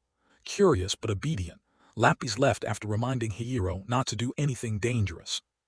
Snow was now kneeling at Hiro's feet, pleading earnestly that although she knew the request was unreasonable, she had no other option but to beg him for help. Snow sobbed and bowed her head, begging Hiro, "I can only rely on you. Please save Miss Ray." Tears streamed down the distressed maid's face, revealing Ray's desperate and dangerous situation. Snow believed that only Hiro could change the tragic outcome awaiting her mistress. Hiro was stunned to realize this was the crucial event that, in the game's script, should have been handled by the female lead. According to the original plot, if no one intervened, Ray would suffer a deep emotional wound before officially enrolling. He understood that as Sanju Hiro, the correct choice to preserve the Yuri story thread would be to not interfere, but he wondered whether he could stand by with his arms crossed while his sister suffered. Hiro's gaze sharpened and hardened as he silently declared, "No, I cannot betray myself." Even if this dragged him deeper into trouble under the name Sanju Hiro, he would not turn his back. Decisively, he took the card and stepped closer to Snow, gently placing his hand on her head as a promise that he would act. With a determined look, Hiro patted Snow's shoulder and said, "Leave it to me, Snow." The maid was deeply moved, her eyes misting with tears at finally having someone willing to protect her mistress. Hiro no longer showed his usual teasing air. He exuded the presence of a man ready to stand against the world to defend what was right. He vowed he would not forgive anyone who made the heroines cry. He was prepared to bend the rules of this world because tears had no place on those beautiful Yuri girls. Hiro held the sword in his hand, eyes full of deadly intent, as he received a call on the transmission device, signaling a battle about to erupt to rescue Rei from the Sanju family's darkness. At an elegant restaurant blending Japanese and Western styles, Sanju Rei sat with her head bowed, enduring a scolding from her great aunt, the aunt by marriage. The woman coldly reminded her, "You are a woman of the Sanju family," and demanded that Rei maintain proper manners and conduct appropriate to that status. In the lavish banquet setting, Rei timidly asked her aunt what was displeasing about her behavior. Her aunt glared and brought up that Rei had lately been paying too much attention to Hiro. Rei looked down in confusion, unable to answer under the sharp scrutiny. Her aunt drank casually and said she knew Rei had been watching Hiro, but that was not the issue. The problem was Rei herself. She criticized Rei for spending a night at Hiro's villa as a disgraceful act. She even mentioned that Rei still kept the bandage Hiro had given her, mocking that Rei should not feel happy or softened by someone as trash as him. Her aunt's anger erupted. She shouted, "You will become the head of the Sanju family," and declared that such negligence was unforgivable. Immediately, a large guard lunged forward, grabbed Rei by the hair, and violently pressed her head down onto the dining table in front of her aunt. She coolly ordered, "You must be disciplined." Rei was completely overwhelmed at the table. She bitterly realized she had no choice in her life. Memories flooded back of little Rei standing alone by the koi pond, watching the carp thrash in their cramped space, exactly like her current situation. A brighter memory appeared of little Rei smiling and talking to a koi. "Hey, would you like to be part of my family?" It was a rare moment of comfort she found in that vast but cold house. The truth of Rei's background was revealed. Because the main branch had no daughter to succeed them, Rei, a parentless orphan, was chosen to fill that void. She was brought to the Sanju mansion by staff from the orphanage. From day one she endured her aunt's contempt and the cold stares of the maids, who mocked her hair and appearance as dirty. A painful memory surfaced when the maid snatched her old sneakers, the only gift from Rei's mother, and threw them straight into the trash. Rei sobbed, begging them to return them. But they coldly replied, "Someone about to become the mistress of the Sanju household must not wear such lowly things." Her aunt appeared and ordered Rei's mother, or former caregiver, to leave, declaring that Rei no longer belonged to her old world. The scene closed with little Rei in a traditional kimono, bowing formally while her face remained entirely expressionless. This was the moment the little girl named Rei officially became Sanju Rei, an entity stripped of her soul to serve the family's reputation. The Sanju family began tightening Rei's freedom with iron rules. From clothing, hairstyle, and manners to schedules and lesson content, everything was strictly controlled. Rei had to sit in the prescribed position and perform audience rituals precisely. One tiny mistake would mean brutal punishment. Rei was abused by family members and instructors. They yanked her hair, berated her, and punished her mercilessly. Her powerful, cold aunt declared that Rei was nothing but a woman of the Sanju family. She emphasized that for a dirty girl like Rei to survive in this house, the only way was to be trained to acquire the knowledge, refinement, and demeanor of a superior. The ultimate pains of having her hair pulled by the foster father who once praised her, or being slapped by the foster mother who once loved her. All the happiness she once felt from her birth parents had vanished. She screamed and cried in despair, wondering how she could ever find happiness again in a world full of betrayal. Rei's only spiritual anchor then was a koi with a heart-shaped mark on its back in the pond, a lonely friend, much like herself. She often went to the pond to pour out her heart to the fish. Rei believed that as long as she had this friend by her side, she could endure all suffering and the fish would bring her happiness. However, the Sanju family's cruelty extinguished that last hope. The koi was killed and its body thrown before Rei's eyes. The women of the household mocked her as a fool and warned her not to dream of inheriting the family easily. Rei was horrified to realize she had been utterly mistaken to trust in compassion in that house. Rei decided to change. She no longer viewed the world through the eyes of the child called Rei, but began to see it through the perspective of the Sanju heir. She appeared on stage, played the piano, and bowed to the applause of the elite with an expressionless yet perfect face. Rei performed flawlessly, from her walk and smile to how she received important guests like council members. She executed everything like a programmed machine, earning high praise from the hall. However, amid the glamour, a mysterious voice rang in her mind, mocking that her performance was terrible. Strange figures appeared in Rei's subconscious, a maid with a distorted face and a shadowy figure smoking. They taunted her as a will-less, wind-up doll, only able to dance to someone else's strings. The mysterious shadow saw through Rei's heart and sneered at her fake lady appearance. Rei felt like a puppet controlled by countless barbed strings from a giant hand, symbolizing the Sanju family. She admitted she was forcing herself to play the role of Sanju heir. Even knowing the family's puppeteering was crude, she believed she was performing the part well. Rei noticed that the Sanju Rei puppet was well loved. Everyone praised and applauded her. Bitterly, she realized the Sanju family's happiness could be easily achieved if she kept playing this role. Rei's gaze turned cold and hollow. She accepted being controlled in order to live an easier life within the family's shadows. Deep down, Rei recalled the name Hiro. Gradually, vicious rumors about her brother reached her. People saw him as a nuisance, a redundant existence in the Sanju line. Rei wondered why the family produced such a son, and the title only brother became static that distorted her heart. Yet buried in memories of living with her birth parents, she had always yearned for an older brother figure who would protect his sister like in the cartoons she'd watched. Little Rei once dreamed of a brother who would say, "No matter what happens, I'll stand by you." She clung to that sweet dream, hoping for a man who, despite differences, would understand her suffering and tell her, "You've done so well on your own." Then a letter unexpectedly arrived, kindling a faint hope. It was the letter sent on her 9th birthday, the envelope marked with the sender's name, Sanju Hiro. Rei's cold heart suddenly flared with intense expectancy. She whispered in emotion, "Brother." But reality was cruel. Rei panicked as she opened the letter and realized it was not a birthday greeting but a brazen demand for money. Hiro paid no heed to his sister's birthday and only sought to exploit her for money. Rei laughed bitterly and in despair, crumpling the letter in the solitude of her room. Memories shifted to times Hiro appeared only to cause trouble and demand money. He intruded between Rei and her friends with fake coquetry. "Let me join Tilda, don't abandon me, Tilda." He even threatened that if she didn't donate money, he'd have trouble, bringing shame to the family.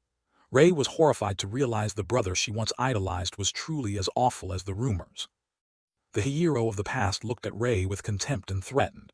"I'm the heir of the Sanju family, you know. If I am embarrassed because you don't help, you know what the consequences will be, right? Even a complete idiot would understand." Back in the present, Rei lay face down on the dining table after the abuse, telling herself that seeking happiness ultimately led only to betrayal. At that moment, her aunt calmly removed her sunglasses and prepared to reveal why she had chosen Rei as heir. Her aunt smiled a chilling smile and admitted, "I like those murky, desperate eyes of yours." She asserted Rei was worthy of succession because she had understood the world's truth. that no one is worthy of trust or love. She wanted Rei to sink deeper into darkness to complete the persona of a ruthless leader. Just then, the elevator bell rang ting amid the tense atmosphere. The elevator doors opened on the 12th floor, and a figure appeared full of presence with a sword at his side. It was Hiro, the current protagonist. His sudden arrival stunned the guards and even the ant, who exclaimed in shock, "Hiro!" Hiro casually stepped out of the elevator with a half-smile of challenge, greeting them mockingly. "Yo, looks like everyone's having a good time, huh?" His aunt angrily ordered him to leave immediately and intended to call a car to throw him out, but Hiro only sneered and replied, "How cold?" He strode to the dining table and kicked over all the dishes and luxurious food onto the floor amid crashing noise. Hiro nonchalantly sat astride the ruined banquet table, holding a wooden sword, his face showing madness and triumph. He stared at his aunt and Rei and boldly declared, "Let me join in." Annoying, suspicious, and unbeatable, classic Hiro. Hiro held a magic relay device aloft, standing proudly on the smashed banquet table. Rei looked at him in astonishment and exclaimed, "Brother Hiro." Hiro had formally broken the Sanju family's grip to intervene in the party, while his aunt stared at him with murderous intent and demanded he had no right to be there. Hiro smiled smugly and explained that a polite request was all it took for the guards to let him in, and he taunted his aunt that she had perhaps miscalculated his score. Rei anxiously asked about Snow's whereabouts and why she hadn't stopped Hiro. Hiro casually answered that maybe she was busy looking for food in the kitchen. In fact, Hiro understood that Snow had secretly given him the VIP card to create this rescue scenario, completely contradicting the family's intent to imprison Rei. Rei quietly realized Snow had always watched and waited for someone like Hiro to appear for this day. Amid the tense atmosphere, Hiro kept a playful expression and asked the guards standing like idiots to pour him a glass of water since he was a distinguished guest. His arrogance enraged his aunt. She judged that his presence only brought trouble.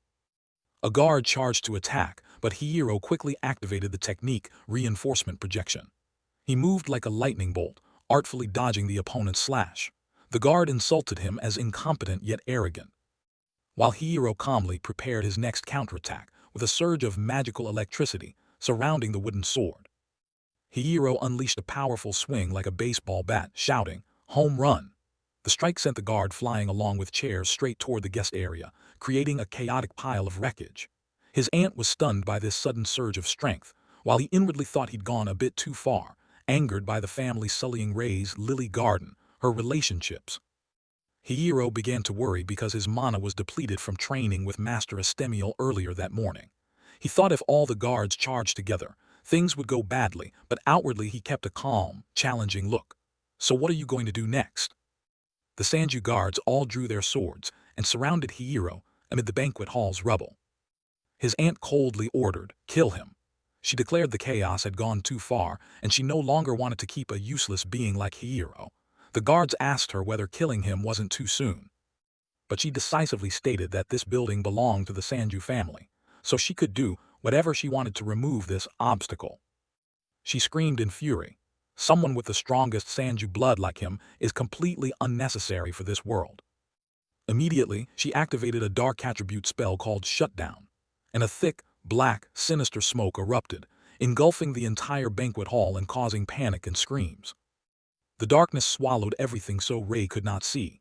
She feared her aunt intended to finish Hiro off right there. In that chaotic moment, Rei recalled why Snow had trusted this brother. A memory surfaced of Hiro in the past, bringing a small short-haired girl and asking the family to adopt her. That little girl was Snow. Hiro had taken her from an unexpected plea and entrusted her to Rei's care. Snow had been shy, hiding behind a large straw hat and quietly introducing herself. Rei remembered Hiro's mysterious smile then and wondered about their relationship, but she pushed the thought aside, deciding it no longer mattered. The memories continued to the early days of Snow at the Sanju house. The girl used a pot lid as a shield to block a thrown stone aimed at Rei and declared such acts harmful to the air. The other maids mocked Snow as a newcomer, but she steadfastly protected the young lady.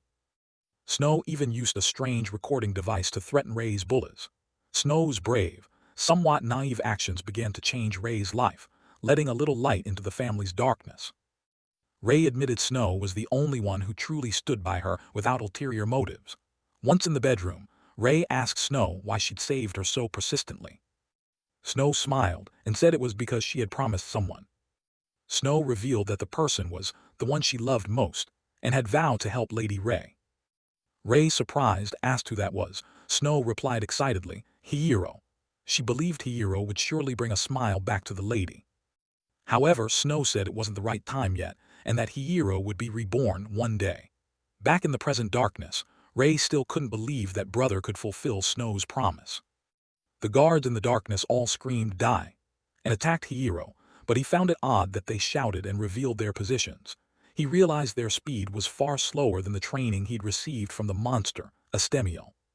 Hiro was confident that even without magical enhancement, he could dodge with minimal movements. He began calculating the most efficient way to end the fight because his mana was at an alarm level. He silently thanked himself for being trained in mana control before entering the academy. Hiro pulled out the relay device and shouted, Light Sphere. The guards jeered that the light would only be bait for his death. But Hiro smiled and performed a little trick, swapping components mid-cast to change the attack's properties. Hiro asked the guards, Do you want a taste of the fear you can see? And immediately the attack transformed into Light Sphere Backshot, creating a massive burst of light that blasted away all surrounding opponents. The loud explosion and flying debris shook the banquet hall. Rei and her aunt could only clutch their heads and cry out in terror. Hiro had completely taken control of the situation and defeated the guards in an instant with his masterful magic component swap technique. As smoke and dust cleared after the blast, Hiro shouted, Come here, and reached for his sister to pull her out of the wreckage. Rei stared at him in shock and called out Snow's name. She still could hardly believe the astounding change in the brother she once hated. A short flashback appeared of Rei sitting on a park bench when Snow suddenly arrived with her master Estiel to meet her. Rei cried out in surprise, An elf! Upon seeing an elf woman carrying Snow on her shoulder with a fish cake still in her mouth, creating a bizarre meeting before the friendly duel. Estiel introduced herself and proudly declared Hiro to be her beloved disciple, then asked Rei if she was his sister. Estiel revealed she was a great mage and the strongest warrior of the elf tribe. She admitted she had initially intended to investigate Hiro because of the rumors, but after dueling him, she completely changed her mind. Estiel assured Rei that Hiro now had a clear, proud purpose in life. Even as the Sanju family hunted him, he did not flinch. Snow added that her impression of Hiro hadn't changed. She believed there truly are people in the world willing to risk everything for someone else's smile. Hiro in the present was risking himself in the banquet hall to protect Rei's smile. Snow, in the memory, told Rei that the person existed right before her eyes. The guards charged, but Hiro shielded Rei with a determination never seen before. Hiro scooped Rei up and sped through the rubble and magical light, declaring he would definitely save her from the family's chains. Rei looked closely at her brother's face and quietly breathed, Brother Rei. A respectful address, her heart beginning to stir at this heroic act. Snow smiled kindly as the memory merged with the scene of Hiro shattering his aunt's dark magic core. Snow declared, Sanju Hiro has truly been reborn, marking the end of the terrible brother of the past and the arrival of a new protector. Hiro carried Rei in a strong princess pose amid falling petals and wreckage. Rei's face flushed with embarrassment and astonishment. She seemed to have found the brother of her dreams at last. Their feet stood firm on the ground after the magical storm passed. The narration reaffirmed Hiro's change. He had truly become a different person, ready to face the world to protect Yuri ideals and the women who mattered. Rei looked at Hiro with complicated eyes and said that, although she hadn't fully accepted his change, she inwardly wondered, Since when did you become this strong? Hiro smiled gently beside her, Risking my life for Yuri, that's the only thing I must do, promising a new future for the siblings at the academy. Amid the ruined banquet hall after the light explosion, Hiro stood silently watching his sister Rei slumped on the floor among shattered glass. Rei looked up at him with trembling, horrified eyes and asked why he'd gone so far. Meanwhile Hiro, panting from exhaustion, told himself he'd temporarily wiped out the guards, but the cost was that his mana was nearly depleted after the recent strike. Hiro gave a proud grin and loudly declared that his top priority was Yuri above himself and everything else. He asserted firmly that for the future of Yuri, he was willing to risk his life. Rei stared speechless and asked if he was still doing it for that reason, for women. Hiro stepped closer, looked deeply into Rei's eyes, and gently told her to rest assured. Whatever happened with the Sanju family, he would not stand by and watch. Hiro's gaze hardened with resolve as he looked Rei straight in the eye and loudly vowed that no matter what happened he would protect her. He stressed that especially today he must keep his sister safe. Rei was stunned by the sincere pledge, her heart stirring as she fell silent, overcome with emotion. Suddenly a shadow hurled in from behind at terrifying speed. Rei screamed Hiro's name in warning. The attacker was the chief ant, who had used enhancement magic to launch a powerful kick aimed at Hiro's face. The unexpected, overwhelming blow left Hiro unable to react and sent him flying amid the horrific crash of shattering glass. The brutal kick blew Hiro's body through the building's protective glass, sending him into freefall. Shards of glass drifted around as Hiro stretched out his hands grasping for any support in the void. The street below filled with moving cars making the situation perilous and breath-stealing. In that life-or-death instant Hiro let out a furious shout and drove his sword into the building's metal frame to stop the fall. Metal screamed as the magic sword scraped the window frame, sparking brilliant electric flames, his body dangling outside the building amid the horrified witness of people on the street below. Hiro gritted his teeth through excruciating pain as his hands were smeared with blood from cuts and the extreme pressure of holding on. Rei, seeing this, screamed his name in utter panic. The chief ant and her lackeys approached the hole in the building with cold faces, sneering that he was persistent. Then she casually produced a black pistol, chambered it, intent on finishing Hiro. Rei exclaimed in shock, asking if she intended to bring a gun-like magic relay device into this, and the chief ant coldly replied that this was her final trump card, and she had not spent all those years living just to stand by and watch. She aimed the muzzle straight at Hiro and ordered Rei to move aside, but Rei suddenly spread her arms and stood between the broken window and her brother, protecting him with a resolute, fearless look. Rei proclaimed loudly that she believed what her maid Snow had said, that Hiro had truly changed and been reborn as a new person, and affirmed she would trust the brother who risked his life to protect her today. The chief ant laughed scornfully and asked Rei if she was sleepwalking, saying Hiro would soon betray her as he had before. Below, Hiro heard Rei's words, smiled mysteriously, and confidently signaled that a reversal was coming. The ant wore a vicious smile and coldly told Rei that she should surely know those fragile hopes were only waiting to turn into despair, while Rei's eyes widened in shock and horror. She gasped, tense and trembling, clutching her chest amid the wreckage. At that moment a clinking sound rang out as a piece of jewelry fell from her slack hand, and the ant, holding the gun, ordered Rei to stand still. Hiro lay sprawled on the metal frame outside the shattered window, his body covered in blood but his gaze fixed on Rei. He recognized that bowed posture of hers and thought to himself that it was the stance she took when her heart reached its limit, when she would clutch a piece of jewelry as if desperately praying for something. Hiro suddenly remembered Rei in a yukata at the stargazing platform also holding that trinket. He was horrified to realize she had been signaling for help back then, and he blamed himself, tormented that he'd been so oblivious. Again, the clinking of the jewelry sounded. Though he couldn't hear their conversation, the hateful sight enraged Hiro. He clenched his teeth and angrily shouted at the ant, asking if she had deliberately dug at the child's wounds to force her silence, then cursed her as a wicked old woman. Furious, Hiro demanded what she had said to Rei and whether she could understand the child's pain, but the ant coldly replied that she did not need to understand. What the family demanded of its head was simply a pleasant face and body, a compliant doll to display the clan's authority. She sneered that it would have been better if Rei had remained silent and let her mold her, but because Rei kept trusting others she was in this mess and must suffer the consequences. She calmly raised the gun at Hiro and declared that once he disappeared everything would proceed smoothly, ordering him to obediently die. When Hiro ground out a curse, the ant snapped at him to shut up, saying that was the unchangeable destiny of the Sanju family. Hiro assessed the situation as dire. His mana was nearly depleted and his arm wound was severe. He strained to think how to turn this desperate game around.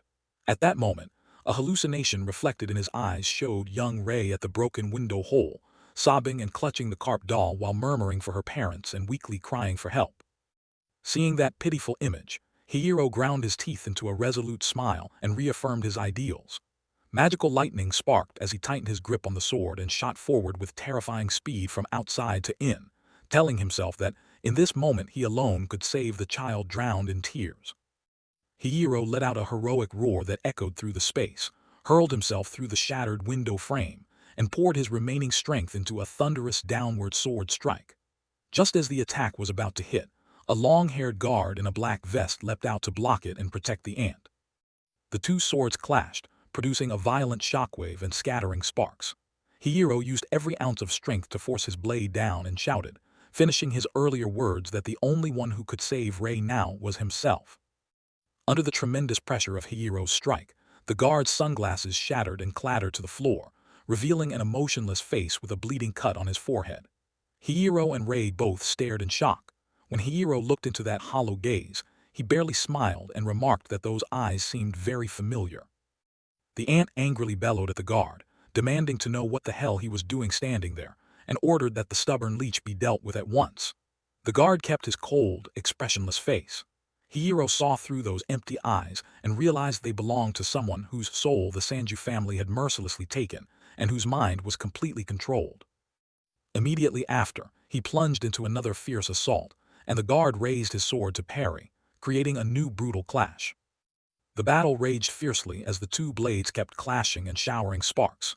Hihiro gritted his teeth, and in extreme worry, thought that his mana was depleted, and he could no longer properly maintain the magical blade's form. He broke out in a cold sweat, wondering how many more times he could shape the sword like this. They struggled so fiercely that their feet slipped backward. Rei stood frozen watching Hihiro's blood-soaked back and weakly begged him to stop, addressing him with respect and pleading that it was enough. Hihiro, however, lunged and swung his sword hard at the guard, shouting back that nothing about this was ever enough. While dodging a deadly slash from the enemy, Hihiro turned and yelled at Rei that she must be in terrible pain right now. He growled, asking if deep inside she desperately longed for someone to save her, and angrily demanded why she kept gritting her teeth and letting an old witch decide her life. Hearing this, Rei burst into tears and cried back helplessly that it was the fate of Sanju Rei. But the moment Rei finished speaking, a horrifying scene unfolded and her eyes widened. Taking advantage of Hihiro's distraction, the guard thrust a sharp blade from behind through his chest, blood pouring out. Even with the sword lodged painfully in his body, Hihiro still smiled defiantly and proclaimed, word by word, that he would smash that damned fate. Hihiro suddenly grabbed the guard with his hands and headbutted the enemy hard, spraying blood everywhere. He shouted to Rei that she was simply a child named Rei, not something lofty or contemptible, and urged her to stop parroting the old women's lines and instead use her own voice to say what she truly longed for. As Rei stood stunned clutching her left chest, the chief ant watching, angrily snorted that she would never forgive such arrogant mockery. But Hihiro, his face bloodied, sneered that even if she forbade it he would still do it, because today was an extremely special day.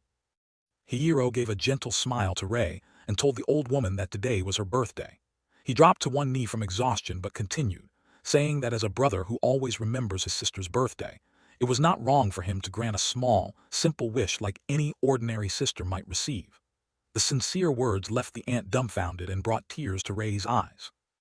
Enraged, the ant screamed at Rei that if she dared speak her true feelings everything would be over.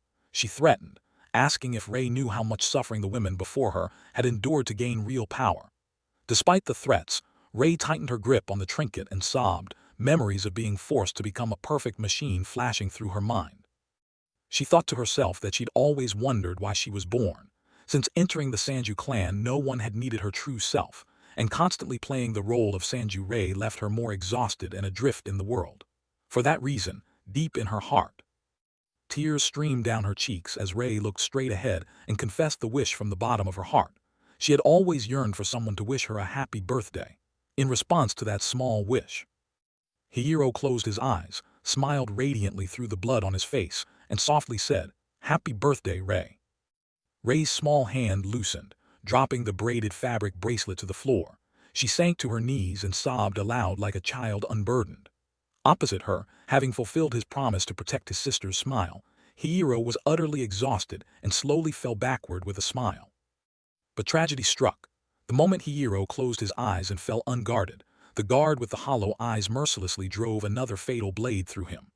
Hihiro's eyes flew open in shock and unbearable pain as blood gushed once more, ending the scene in a tragic, breathtaking finale. Witnessing Hiro pierced through, Rei panicked, sobbing and screaming no, in utter despair. The chief ant grinned smugly, while the soulless guard still gripped the sword hilt that had impaled Hiro. Hiro's monoconduit device fell to the floor, but at the brink of death he still clutched the blade lodged in his chest with bloodied hands and growled that since this was a birthday celebration, he would teach them a special lesson. Applying the insane combat philosophy he learned from his master, Hiro decided to let his flesh be cut to break the enemy's bones. He poured all his strength into his bloody fist and delivered a crushing punch to the guard's face, so powerful that the guard's features twisted and his body was blasted backward, hurled through the shattered glass and crashing onto the floor. Amid the brutal scene, Hiro stood tall with the sword still embedded in his left shoulder, his body torn and soaked in fresh blood. He panted with exhaustion, but wore an extremely defiant smile as he looked at the fallen enemy and boldly declared himself the victor, telling them to remember that this was the fighting style of the Estiel school. The long-haired guard now lay completely unconscious on the floor. Hiro slowly stepped forward, standing erect before his foes with the sword resting on his shoulder. In the distance, Rei knelt clutching her chest in shock, while the chief ant broke out in cold sweat, her face contorted in stunned disbelief. She thought bitterly and unwillingly that the gap in sword skill between them was obviously enormous, yet her guard fell completely from a single blow, while Hiro began gripping the hilt of the sword embedded in his shoulder to prepare to pull it out.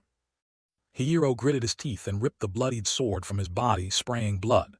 He tossed the sword clattering to the floor before Rei's anguished gaze. Facing the chief ant, battered and wounded, his eyes were razor-sharp. He called to her and sneered, asking why someone named Hiro wouldn't fall, and taunted whether she'd gone senile and aged so much in the short time since they'd last met, making the old woman break into a cold sweat and choke in fear. Driven to the edge and losing control, the chief ant immediately raised a pistol and aimed it at Hiro with a deranged look. Her hand trembled, but she forced a vicious, fake smile. She sneered that Hiro was utterly ruined and tattered now, so ending his life would be effortless, while Hiro extended his blood-stained hand calmly and challengingly toward her. Hiro glared straight into the old woman's gun barrel and coldly asked how he appeared in her eyes at this moment. He then asked what Rei looked like after bravely voicing her feelings. Images of Rei's tragedies, being forced to play the hated role and manipulated like a puppet, flashed through his mind. Hiro angrily shouted, asking if she understood the pain of someone forced to live a fake life among the Sanju clan's trash, and demanded whether she understood the child's utter loneliness, with no one to lean on and forced to weep alone in the dark. Hearing his warm, understanding words, Rei wept moved and softly murmured Hiro's name. Hiro softened his tone and told the chief ant that he would use this chance to tell her the child's true dreams, describing the bright future Rei longed for. Little Rei playing and running until exhausted, sleeping under a warm blanket dreaming of her beloved parents, beaming as she carried a huge birthday cake, and at the fullest, wearing a magnificent wedding dress to marry the woman she loved most. Hiro shouted in righteous anger that, not the clan's lies, was true destiny, and demanded the chief ant stop binding Rei to the Sanju family's narrow worldview. The old woman clutched the bloodied side of her face, frightened and grimacing. Hiro pressed on with a cold glare and a harsh voice, asking how she planned to pay for making his sister cry. His crazed, murderous look terrified the ant. She stepped back, thinking in horror whether the terrifying young man before her could really be the useless grandson Hiro once was. In a panic, the chief ant grit her teeth, cursed Hiro as trash, and decisively pulled the trigger on the pistol in her hand, but Hiro moved like lightning, closing the distance. He used the last of his mana to cast an enhancement spell and flung her aside. She toppled backward but still clutched the gun, screaming in despair and berating Hiro, asking if he still planned to play the part of a good brother even now, insisting that he was nothing but a useless burden wearing the Sanju name. At the hair-raising moment with the barrel pointed straight at Hiro, Rei disregarded the danger and leapt forward, spreading her arms to shield her brother.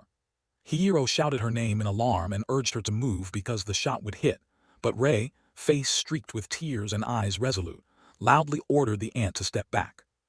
The chief ant's aged face twisted as she hesitated not at all and squeezed the trigger, but a slicing sound tore through the air as the gun in her hand was suddenly cleaved in two, and the front half fell to the floor. She stared, bewildered, exclaiming in surprise at what had just happened. From behind the shattered glass door, Princess Elf Lapis suddenly appeared with a sword in hand and a radiant smile, casually saying she'd swung by to check things out because a beloved disciple had invited her to lunch. Lapis mocked the ant, asking if in Japan they used mana conduits in place of chopsticks, leaving the ant speechless and pale. Rei looked up at her savior and, overjoyed, mistakenly called her Estiel. Immediately, an elf female guard peeking from behind corrected her that this was not Estiel.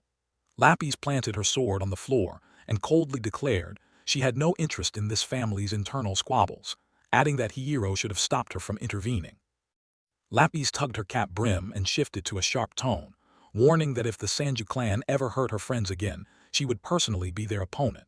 She then threw off her cap to reveal distinctive elf ears and the regal aura of royalty, proclaiming loudly that she was Princess Lapis Cruel La Lumit of the Radiant Cathedral. The dramatic entrance made the chief ant break into a cold sweat. She stammered, wondering why such a powerful elf princess was here without the family's knowledge, then glanced at the elf guards brandishing weapons behind Lapis and bitterly realized this was Hiro's final trump card. Despite being battered and drenched in blood, Hiro grinned slyly and held up his phone to show he'd already called for backup. He smugly explained to the ant that one only plays a trump card when the opponent's hand is exhausted, and taunted that their youth wasn't meant merely for show. At the same time, Hiro turned to invite Lapis to a fancy restaurant as a reward for the sparring, which made the elf cheer with delight, while Rei beside them let out a relieved breath. The chief ant could only grit her teeth and growl Hiro's name in utter helplessness. Just as things seemed to calm, Hiro's vision blurred. He staggered and collapsed to the floor, thinking he'd reached his limit, as Rei cried out his name in alarm. The scene shifted to a quiet Japanese-style room with a TV and a game console. Hiro drifted back to consciousness groggy and wondered where he was. He wondered if everyone had brought him back to the main house of the villa when a gentle voice softly sounded in his ear. Hiro slowly opened his eyes, bewildered and not yet fully aware of his situation. Hiro's eyes fell on Rei's beautiful face leaning over him. She brushed back her long hair and gently asked if he was awake. Hiro stared in shock as he realized his head was resting on his sister's lap, his body carefully bandaged and a tray of hot food beside him, creating an incredibly warm, sweet scene. Rei turned away, cheeks flushed, and hurriedly explained it was merely necessary first aid and begged him not to misunderstand, claiming she'd had no other pillow in the villa. Hiro stammered, asking why she used her lap when she clearly had a pillow hidden behind her. Exposed, Rei sheepishly grabbed the pillow and flung it toward the slightly open door. The pillow struck an elf girl eavesdropping outside, making her squeal. Hiro smiled, closed his eyes, and thought to himself that Rei's mood changed quickly, but that was fine. The atmosphere calmed as Rei lowered her eyes sadly and offered a sincere apology to Hiro about the Sanju family affair. She said she never meant to drag him into such dangerous trouble. Hiro gently replied that he was the one who should be apologizing. He guessed that ever since their maid Snow started tailing him, the family meetings must have been discussing how to eliminate him at the academy. Rei widened her eyes in surprise and asked if he had known everything from the start. Hiro privately recalled the original game scenario, where Rei, as heir, was forced to accept the old aunt's plan. She was coerced into taking on the task of dealing with Hiro. In the final stage of that plan, Rei carried out an assassination when Hiro was isolated, but the truth behind that death was a gentle release. Rei never hated her brother enough to want to kill him. She did it to protect the last shred of his dignity. Hiro closed his eyes, smiling sadly, and thought that Rei truly was an incredibly kind child.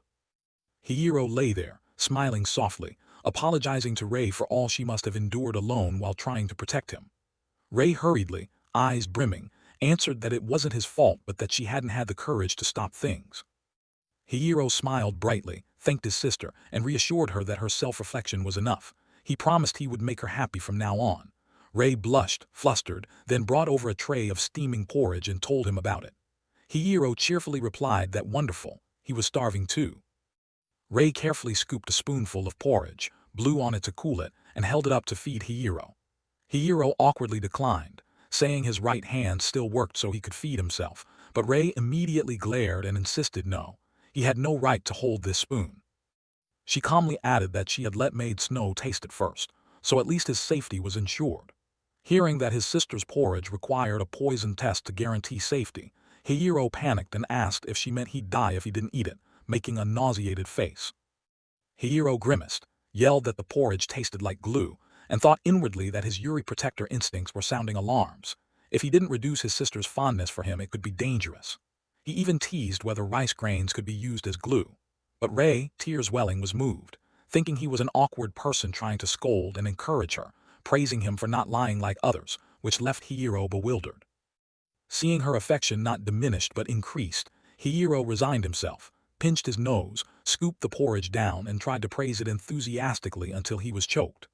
Rei was overjoyed, clasped her hands, and promised to try harder at cooking for her brother. Sweating heavily, Hiro silently screamed inwardly, wondering why everything he did was interpreted positively by his sister, and whether he was trapped in an alley of despair. At that moment Rei blushed, stammered, and asked him how it felt to rest his head on her lap. As Hiro lay on Rei's lap clad in black stockings, he suddenly recalled a reference he once read claiming that adult men naturally become aroused when touching women's black stockings.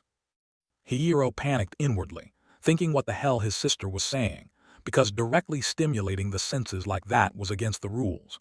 He told himself he must resist the temptations of this world since he was a Yuri protector. With hypnotic spiral eyes, Rei leaned down and asked if she could boost his arousal a little. Hiro tried to dodge, feigning ignorance by asking what arousal was since he felt nothing. Rei nodded as if she understood, then suddenly tugged her plaid skirt up a bit with an inviting gesture, making Hiro's eyes widen in shock. Rei's face flushed crimson. She squeezed her eyes shut and boldly yanked her skirt up to reveal her alluring backside in thin black stockings, loudly inviting her brother to enjoy it. Hiro, terrified, threw his hands up and shouted, begging her to stop because he had never wanted such ludicrous developments straight out of adult games. With a close-up of Rei's thighs and thin black stockings pressed right in his face, Hiro struggled and rolled off his sister's lap, yelling that she was going to kill him with her underwear obsession, and insisting again that he felt no arousal at all. Amid that chaos, the sliding door was suddenly yanked open, and Maid Snow burst in with a shout. Snow squeezed her eyes shut, sighed, and grumbled, asking what all the noise was about. Snow opened her eyes slightly and stared at the sight of Hiro, lying on the floor bandaged all over, while Miss Rei sat beside him with her clothes disheveled. Snow coldly remarked that it turned out Miss Rei was an extreme pervert and lecherous.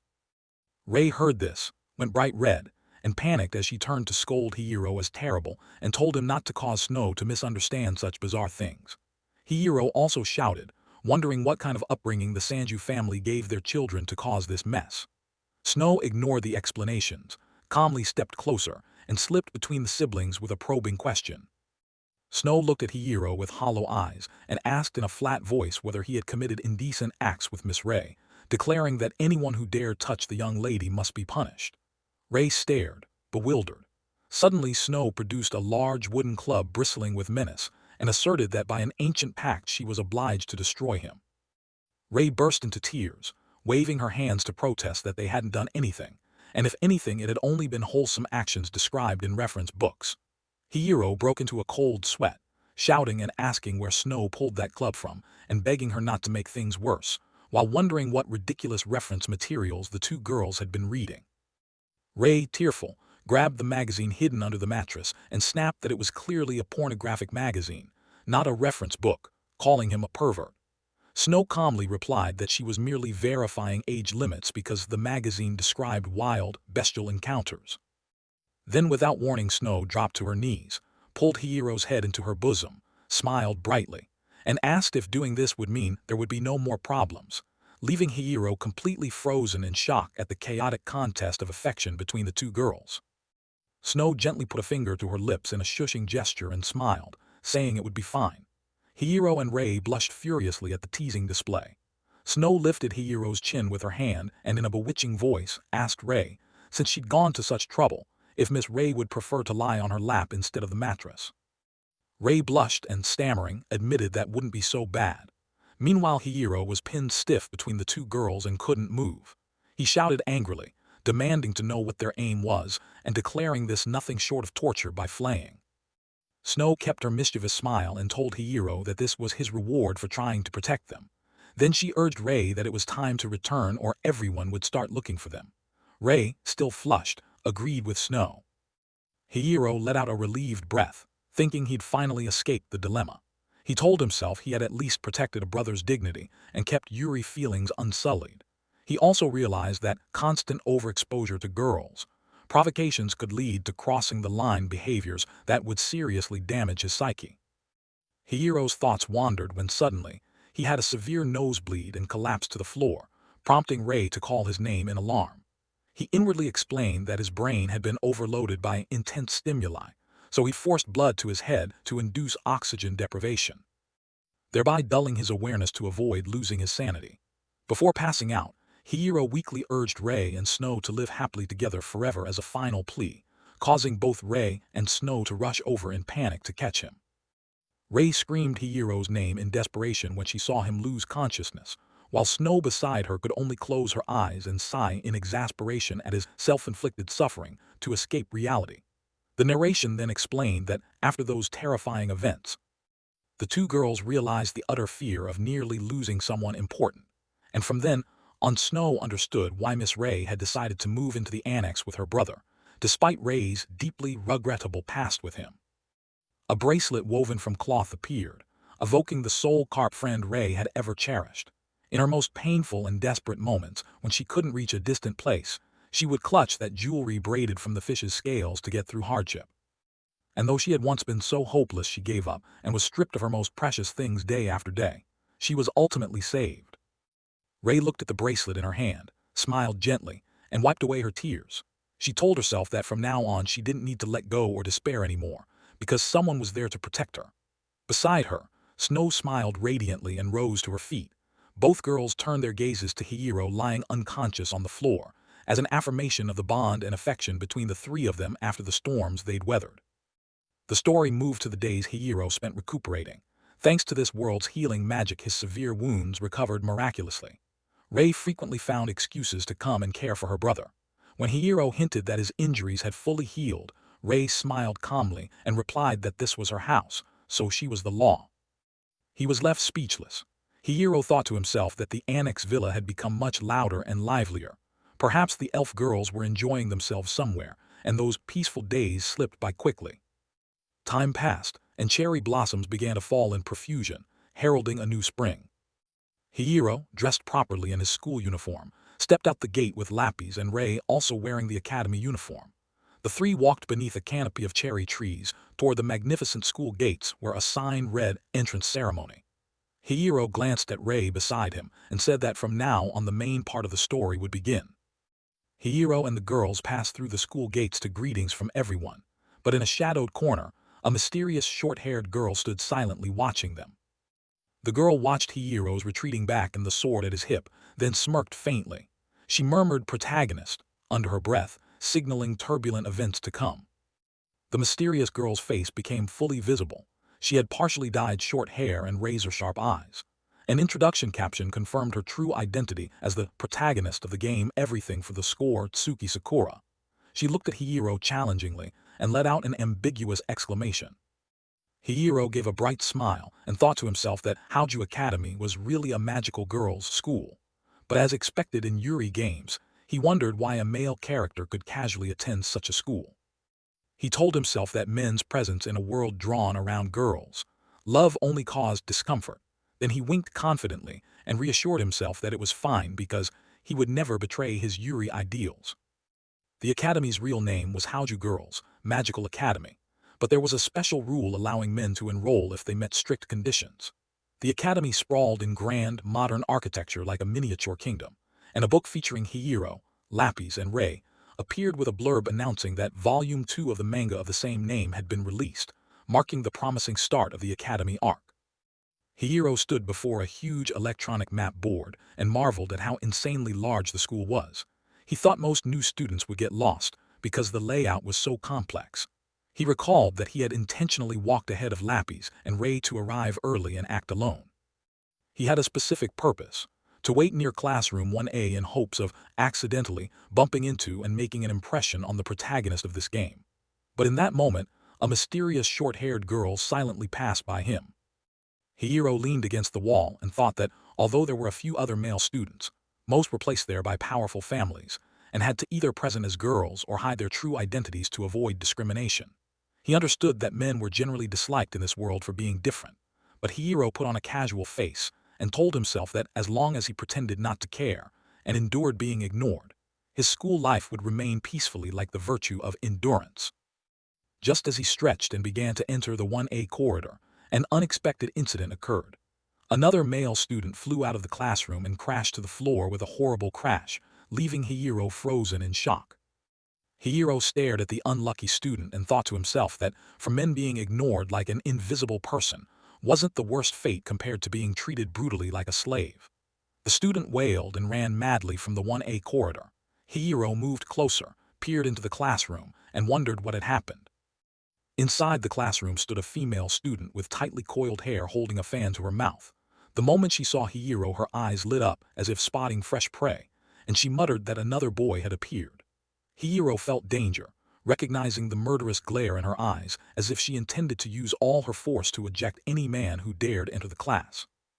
The haughty, curled-haired young lady stepped forward with her fan in hand and laughed heartily. She proclaimed her name loudly as Ophelia von Marjolaine of the prestigious Marjolaine family, pointed the fan at Hiro's face, and brusquely ordered him to straighten up so she could personally purify this filthy man. Hiro immediately recognized her role. He judged her to be the stereotypical sacrificial rival character common in games, since her temperament matched the arrogant, superior young noblewoman archetype. Ophelia ground her teeth angrily and demanded why her magic had no effect on Hiro. She arrogantly covered half her face with a fan and declared she would use every means to teach this lowly commoner proper respect for nobility. Meanwhile, the short-haired protagonist still lurked behind the classroom door, thinking to herself that she hadn't expected Miss Ophelia to be such a formidable woman. Hiro stood dumbfounded, sweating nervously, thinking this girl only ever spoke the canned lines of a typical obstacle. After a flustered moment, Ophelia regained her haughty composure, flared her fan, and began the expected verbal sparring straight from the original script. Hiro suddenly remembered the old script. If the protagonist, the short-haired girl hiding there, witnessed Ophelia's haughty attitude, she developed dislike and confront her. Seeing Ophelia's pointed, stay away stance aimed at him, he realized the issue. He shouldn't waste time arguing with this noblewoman if it would only give the protagonist a chance to shine. So he decided on absolute silence. Ophelia, annoyed that Hiro turned away and refused to engage, tapped his shoulder with her fan and demanded in a clipped tone that he apologize for daring to offend her, but Hiro resolutely kept his eyes closed and lips pressed, remaining silent despite her commotion. Angry at being ignored, Ophelia shouted that Hiro was insolent and reached out to deliver a hard slap. Just before her hand could hit his face, another arm suddenly shot out and seized her wrist. Ophelia's eyes widened in surprise when she saw the short-haired protagonist standing directly before her. Hiro stood behind, inwardly grinning and yelling for the protagonist to step forward, while the short-haired girl, her gaze cold, calmly told Ophelia that her behavior was bothering this young man, closing the scene as an ironically heroic rescue of the pretty boy. The short-haired girl coolly pushed Ophelia's hand away and ordered her to back off. Ophelia, stunned then furious, demanded to know who dared intervene. The short-haired girl introduced herself calmly as Tsuki Sakura, while Hiro stood behind, observing with a look of surprise. Hiro thought to himself that Sakura was clearly the protagonist with cheated power who could use all kinds of magical conduit devices and had superior growth stats. Sakura glared at Ophelia with an overwhelming, spellbinding look that made those around them, including Ophelia, shudder in fear. Seizing the moment, Hiro smugly decided to shadow the protagonist so she could handle everything, while Ophelia tried to save face by declaring herself an ultra-elite noble and refusing to stoop to petty quarrels. Ophelia pointed at Hiro and sneered that Sakura was only pretending to protect a pathetic, trembling man. Hiro thought to himself that Ophelia was deliberately provoking the protagonist to create an interaction opportunity. Then, Ophelia decisively threw a glove to the floor in front of Sakura as an official challenge. Ophelia arrogantly shouted the words "Duel" over and over and announced she would challenge Sakura. In response to that haughtiness, Sakura unhurriedly drew her sword from its sheath and calmly accepted the challenge with the words, "Whenever you like." Ophelia smiled smugly, vowing to strip away Sakura's calm facade and replace it with a pathetic, tearful face. Watching, Hiro whispered an analysis that Sakura was currently only equipped with the most basic, low-level weapon, while Ophelia possessed the Marjolaine family's signature magical conduit device. At a glance, this looked like an uneven match, and the victory would surely belong to the young noblewoman. The magical conduit device called Ophelia of the Ripples glittered at her collar, but Hiro clicked his tongue in regret. Despite the prized heirloom, Ophelia was talentless and couldn't wield attribute magic. He felt sorry for her since she kept meeting defeat whenever she dared challenge the protagonist, and nearly found himself wanting to cheer her on. Hiro accidentally let out a small ah, which immediately drew Sakura's glance to him. Sakura's gaze snapped sharply to Hiro, startling both him and Ophelia. In the next instant, instead of attacking Ophelia who had challenged her, Sakura suddenly lunged, swinging her sword straight at Hiro with blinding speed. There was a loud clang as Hiro was forced to draw his sword hastily to block Sakura's crushing blow. He gritted his teeth, stunned as he held the defense, while Ophelia stood behind with her mouth agape, screaming in disbelief at being so ruthlessly sidelined. Sweating profusely, Hiro felt the immense weight of Sakura's blade, and silently screamed that this power could not belong to a basic starter-level fighter. He stepped back while forcing a strained smile, and fumbled an excuse that it had been a reflex with no other meaning, as Ophelia continued to wail in confusion behind him. Sakura said nothing and leapt into the air, using the wall for momentum to deliver a wide sweeping slash aimed at both Hiro and Ophelia. Hiro cried out, grabbed Ophelia's head, and shoved her down to the floor to avoid the deadly arc passing just above them. He looked into Sakura's cold eyes and was horrified to realize the bitter truth. The protagonist had been using the noblewoman as bait to force him into the open all along. In the chaos, Sakura coldly berated Ophelia as a pathetic foil and ordered her to stand still. Hiro frantically waved his hands, hurriedly explaining that he'd been trying to be on Sakura's side and begged her forgiveness, but Sakura ignored him entirely and pressed both of them against the wall with wind-slicing strikes. Ophelia and the two accompanying students were terrified to be dragged into an unannounced fight. They clutched their heads and screamed for mercy, yet the protagonist continued to wield her sword with ruthless decisiveness. Sakura tossed her sword so that Ophelia lost her footing and was flung backwards along with her two maids. Hiro broke out in a cold sweat, terrified by her overwhelming strength. He wondered what kind of monster she was to be absurdly powerful. Sakura looked at Hiro with an empty, icy stare and coolly asked who he really was to be able to block her blade. Hiro, sweating, replied awkwardly that she should let that matter go for now. Ophelia, defeated, staggered up and loudly taunted that she hadn't truly lost but had yielded a step, adding that from now on Sakura would become her family's prime target. With that, Ophelia and her two maids stormed off in a huff down the corridor. Hiro watched her retreating figure and exhaled in relief, thinking at least things were unfolding according to the original script.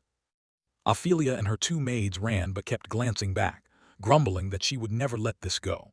Sakura watched them leave with an expressionless face and let out a cold breath. Hiro thought Sakura seemed utterly unconcerned by Ophelia's threats. He silently rejoiced, believing that at least his first meeting with the protagonist hadn't gone badly and could be considered a success. Hiro glanced at Sakura, Lapis, and Rei standing together and smiled, telling himself his ultimate goal was to help the female leads achieve a fulfilling ending. He decided the first step was to escape a zero-score status so he could operate more freely at the academy. Hiro also understood that the academy evaluated scores every half-year and assigned students to classes A through E based on results. Since Sakura and the other heroines would always be in Class A, he had to find a way to climb into Class A to continue supporting them. Hiro privately concluded that his next task was to raise his own strength to the maximum so he could secretly assist Sakura behind the scenes. He knew that if Sakura failed the game would end, and if she died then, neither Lapis nor Rei could find happiness. Hiro vowed to himself that he wouldn't hesitate to become a shield for her and would personally smash every death flag threatening her. He smiled inwardly and muttered that a Yuri-obsessed person like him would never give up easily. Hiro's thoughts were cut short when the classroom door burst open and the homeroom teacher entered. Marina, 24, one of the conquerable supporting characters in the game. Marina wore glasses and seemed extremely clumsy. She awkwardly introduced herself as the homeroom teacher of Class 1A and began announcing the upcoming orientation ceremony. Hiro looked at her and thought she fit the easygoing type. Choose the right dialogue options in the game, and she'd be easy to win over. Lapis and Rei stood respectfully, listening to the teacher's instructions about the dormitories. Marina was so clumsy she was sweating and trembling as she announced that students would be divided into 3 different dorm zones. Hiro watched her and quietly thought she must be on sedatives just to stand at the podium. Then he suddenly received a message from Ray asking him to look at the board. He opened his phone and saw Ray texting him, calling him an idiot for not paying attention. He thought inwardly that girls in this world were truly troublesome for always demanding his attention everywhere. Hiro clicked his tongue and texted Ray back to stop being noisy. He secretly thought that his closeness with these girls would only last until today. From tomorrow, he'd have to focus entirely on supporting the protagonist. After Marina finished her instructions, she urged the class to move quickly to the auditorium. Hiro slowly stood, intending to use the spare time before the ceremony to plan his future in detail. Ray smiled and turned back to call her brother to come along. Hiro walked behind and watched other female students crowd around Ray and Lapis to get acquainted. They gushed over Ray's prestigious background and Princess Lapis's beauty. Hiro felt relieved to finally have some space to think without being disturbed. He recalled that after the orientation ceremony, students would be assigned to 3 dorm zones based on ability, and that would also be when the game's event system officially activated. Being placed in a dorm brought many benefits like bonus growth points and chances to build relationships with other elite students, opening new turning points in Hiro's school life. Hiro quietly analyzed that the most important thing now was the dorm score, since individual scores were calculated as the total reward points of all students in the dorm.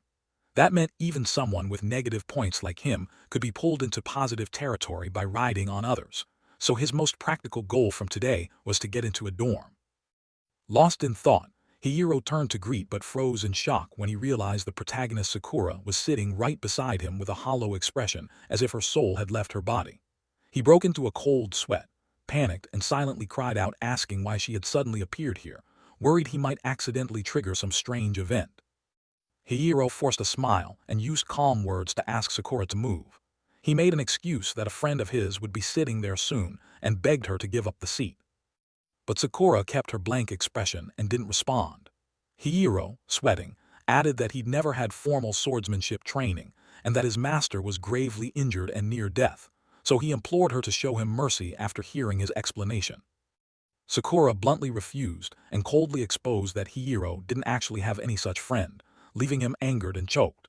She added that because he used a free-form sword style, she was curious how his master had trained him.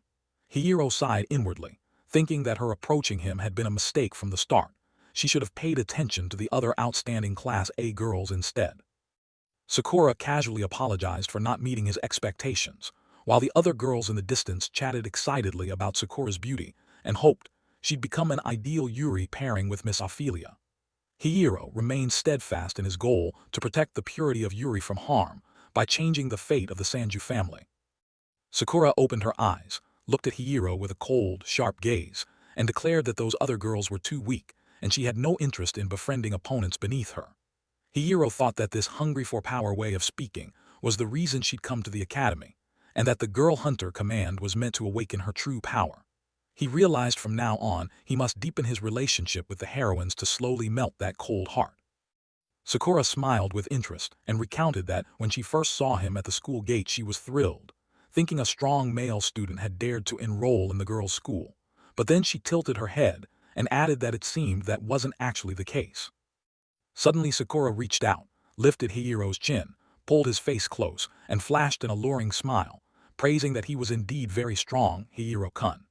This intimate closeness shocked Hiro so much he felt like spitting blood inwardly, screaming because the perfect angle for his first Yuri kiss had been brazenly stolen. This intimate scene between a boy and a girl made Princess Lapis clutch her cheek and cry, sent the elf maids into a panic, and left his sister Rei so shocked her soul seemed about to leave her body. Sakura lightly touched her lips and told Hiro she wouldn't let him become someone's husband, and she didn't even remember making him her guardian. Hiro, furious, covered his face and shouted at her not to crush his reputation with girls and insisted he had no intention of befriending her. Sakura just smiled, invited him to join her in the dungeon later, and turned to leave, leaving Hiro in tears, not understanding why he kept being made to cry over such trivial reasons. At that moment, the opening ceremony officially began under the grand dome of the auditorium, and a voice over the loudspeakers introduced the founding purpose of the Haoju Magic Academy. The announcement echoed through the crowded hall. The Academy's ultimate goal is to train mages to confront the monsters poised to spill out from the dungeons. A horned student standing in the shadows continued, saying the Academy seeks like-minded comrades to together smash the dungeon cores and thus help protect world peace. Hiro sat below, whispering and clicking his tongue sarcastically that most heroine endings in the game just involve abandoning the dungeons to live happily together. At that moment, the horned student opened wide eyes with reptilian pupils and loudly drew everyone's attention. The horned student stepped into the light with fiery enthusiasm, spreading her arms and introducing herself as Freya by Lowflame, bearing the title Ina. She declared that Dorm Chu always thirsts for the strong. Freya smiled confidently and loudly announced that this year's special designate was Sanju Rei, which took Rei by surprise.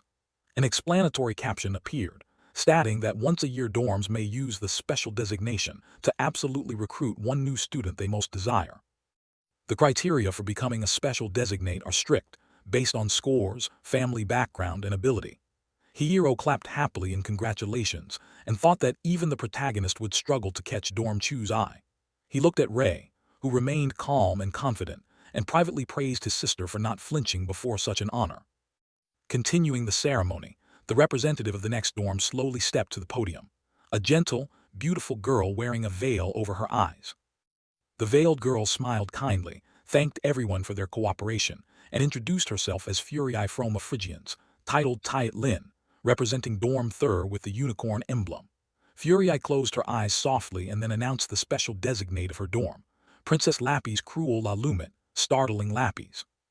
Hiro continued clapping and thought that Dorm Thur's selection process was extremely rigorous. Even in the original game, without proper methods, a player would never be chosen for this place. Hiro wiped his sweating brow, glanced at Lapis, and thought she would immediately put on a haughty act waiting for his praise. Sure enough, Lapis winked smugly as Furii kindly announced that the Academy always welcomes students to visit the dorm anytime. Next in the program came the emblem of the hawk representing Dorm Home. Hiro privately analyzed that since Dorm Chu and Dorm Thur already had their picks, if the plot followed the original, then Dorm Home's special designate would surely be the protagonist Tsuki Sakura. Meanwhile, Sakura kept a calm, icy expression, and below two maids were laboriously carrying a small wooden platform onto the stage. The two maids carefully set the wooden platform on the floor and stepped back. Immediately after, a petite long-haired girl climbed the platform, grabbed the microphone, shouted into it with a piercing screech, and then loudly and warmly extended heartfelt congratulations and welcomes to all the new students. Below the stands, a few female students whispered that this girl was the rumored drop in rank, and her speech sounded cliched and boring. Hiro watched and quietly judged that she was likely a rare exception in the Academy's long history. Hiro clicked his tongue, wondering how much money the girl's family had donated for her to sit in the dorm leader's chair. On stage, she announced the end of the dorm introductions, then raised her hand and loudly proclaimed the special designate of Dorm Home. The declaration rang out, calling the name Sanju Hiro, shocking the entire hall. Lapis and Rei beside him gaped in astonishment, and Hiro froze in place, stunned by how the events had diverged completely from the script. In another corner, the protagonist Sakura faintly curled her lips into a mysterious, satisfied smile. Hiro sprang up, pointed at his face, and shouted in disbelief. The dorm leader girl appeared clearly with a confident smile and adorable manner. The caption introduced her as Muir Essie Eisfeld, titled 2-Phi, marking the emergence of a new obstructive character who brazenly designated Hiro for her dorm. The scene shifted to explain the selection procedures for the three dorms Chu, Thur, and Home. The narration explained that after the entrance ceremony, students would have 1 week to interview for dorms. They could attend interviews freely, but each dorm was allowed only one interview per student. Admission results would be sent later to allocate students. In a corner of the courtyard, Miss Ophelia covered her mouth with a fan and laughed proudly, confident she could easily enter Dorm Thur, which highly valued bloodlines. The narration also emphasized that failing to enter a dorm meant losing the opportunity to receive very important bonus points. Hiro walked alone under the cherry trees, planning that to meet the dorm requirements he would devote all his energy to grinding his ability stats until the deadline. Hiro stood before the main gate of Dorm Home bearing the hawk emblem and murmured that the place was truly vast. He thought its scale might even surpass the Sanju family's auxiliary villa. He looked up at the massive building and thought that behind this grandeur there must be many more complexities. Still, he felt somewhat relieved because getting into this dorm had been his goal from the start. Muir's confident face appeared in Hiro's mind, and he still found it unbelievable. He wondered why someone like Muir would deliberately designate a boy like him for the dorm, since until now all students admitted here had been female. As he climbed the steps, he worried about what would happen if an oddity like him, someone who intruded on Yuri relationships, were thrown into this environment. He approached the card scanner at the entrance, and the door opened with a chime, signaling he was allowed inside. Upon entering the dorm's magnificent hall, Hiro immediately heard complaints from two nearby female students. One angrily declared she could not remain in a dorm that had a man and urged the other to move elsewhere. The second egged her on, saying allowing a man in was crazy, as if possessed by monsters. Watching this, Hiro whispered that in the original game his character was so hated he would be refused by every dorm. Him receiving this special designation showed the original plot was being altered markedly, giving him chills at the thought of upcoming variables. Hiro decided he needed to investigate the cause of this strange situation. He went to the dorm leader's room on the 6th floor and politely knocked to announce himself before entering, but the moment he pushed the door open, he gasped in shock at the horrific scene inside. The whole room was a chaotic mess with furniture and papers strewn everywhere. Muir was grimacing in anger, throwing things wildly and shouting that her patience had reached its limit, while a black-haired maid stood silently in a corner watching. Muir wailed and frantically hurled books about, loudly cursing that a dorm harboring fools would soon lose its value. She furiously wished ruin upon fans of Dorm Chu and Dorm Thur. Hiro at the door had to dodge flying books overhead, after a bout of rampage.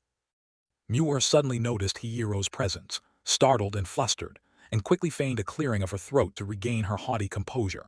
She handed him a notebook and coldly advised him to give up on this dorm. She mocked herself as a fraud and warned that if he clung to her, he would surely regret it later, leaving Hiro puzzled and clueless about what she meant.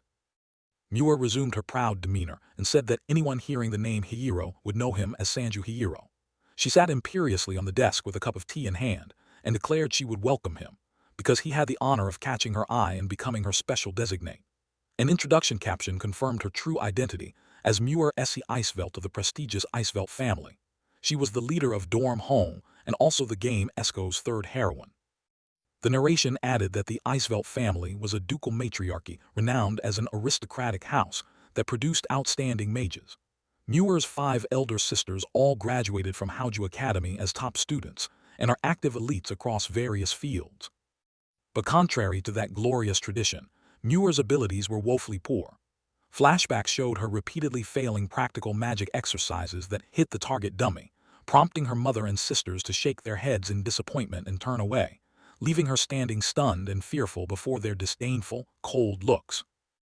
In that painful memory, Muir pleaded tearfully with her mother to let her try one more time, but her mother in black replied icily that it was enough. She brushed off Muir's efforts and cruelly told her she didn't need to do anything, just lie down obediently and live through graduation. Muir bowed her head in sorrow and obeyed.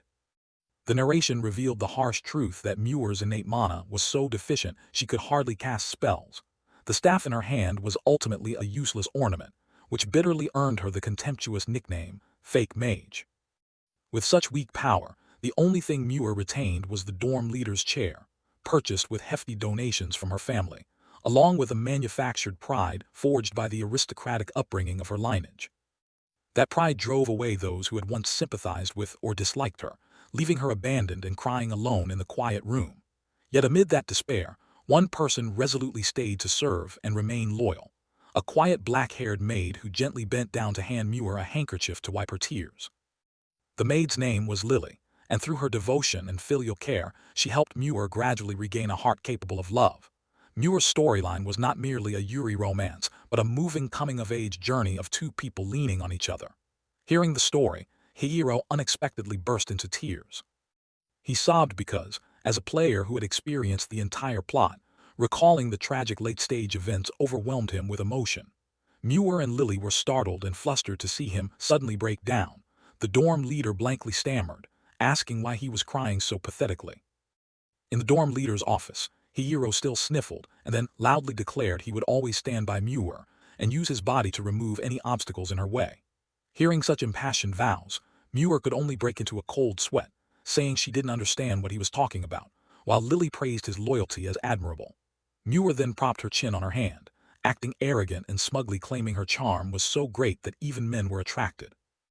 Hihiro suddenly dropped his emotional expression, looked Muir calmly in the eyes, and asked why she had chosen him as her special designate. Both Muir and Lily were taken aback by the sudden shift in his attitude. Muir glanced at Lily awkwardly as if seeking help to explain the situation.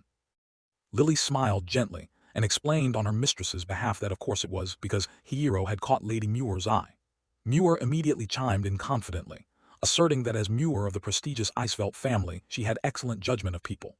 She closed her eyes smugly and added that although she initially disliked facing men, she'd made an exception for Hihiro because she saw he had some special ability and therefore granted him a place here. At that moment Lily bent down and whispered into Muir's ear, calling "Milady" with a suggestive expression.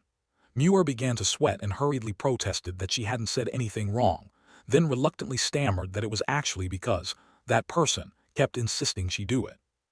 Hihiro curled his lips into a mysterious smile and silently analyzed that from Muir's slip of the tongue he deduced that person was the one orchestrating everything. He told himself Muir must have been asked by an influential figure to put him on Dorm Home's special designate list. Watching Muir blunder so badly, she nearly choked on her tea, while Lily pressed a hand to her forehead in exhaustion. Convinced of the mastermind's identity, Hihiro casually leaned back in his chair, stared at the closed door, and tauntingly called out asking why the eavesdropper outside didn't just come in. He ordered that person to show themselves for a face-to-face confrontation. The door swung open with a click, and the protagonist Sakura calmly entered wearing a faint smile.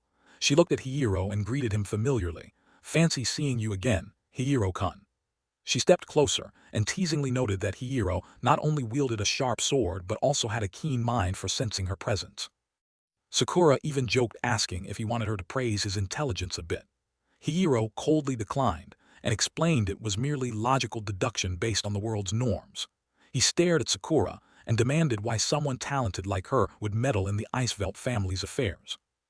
Hihiro privately assessed Sakura as the type who eradicates men from her vicinity and maintains an extremely severe attitude. He wondered why someone who never allows men near her domain would proactively designate him into the dorm.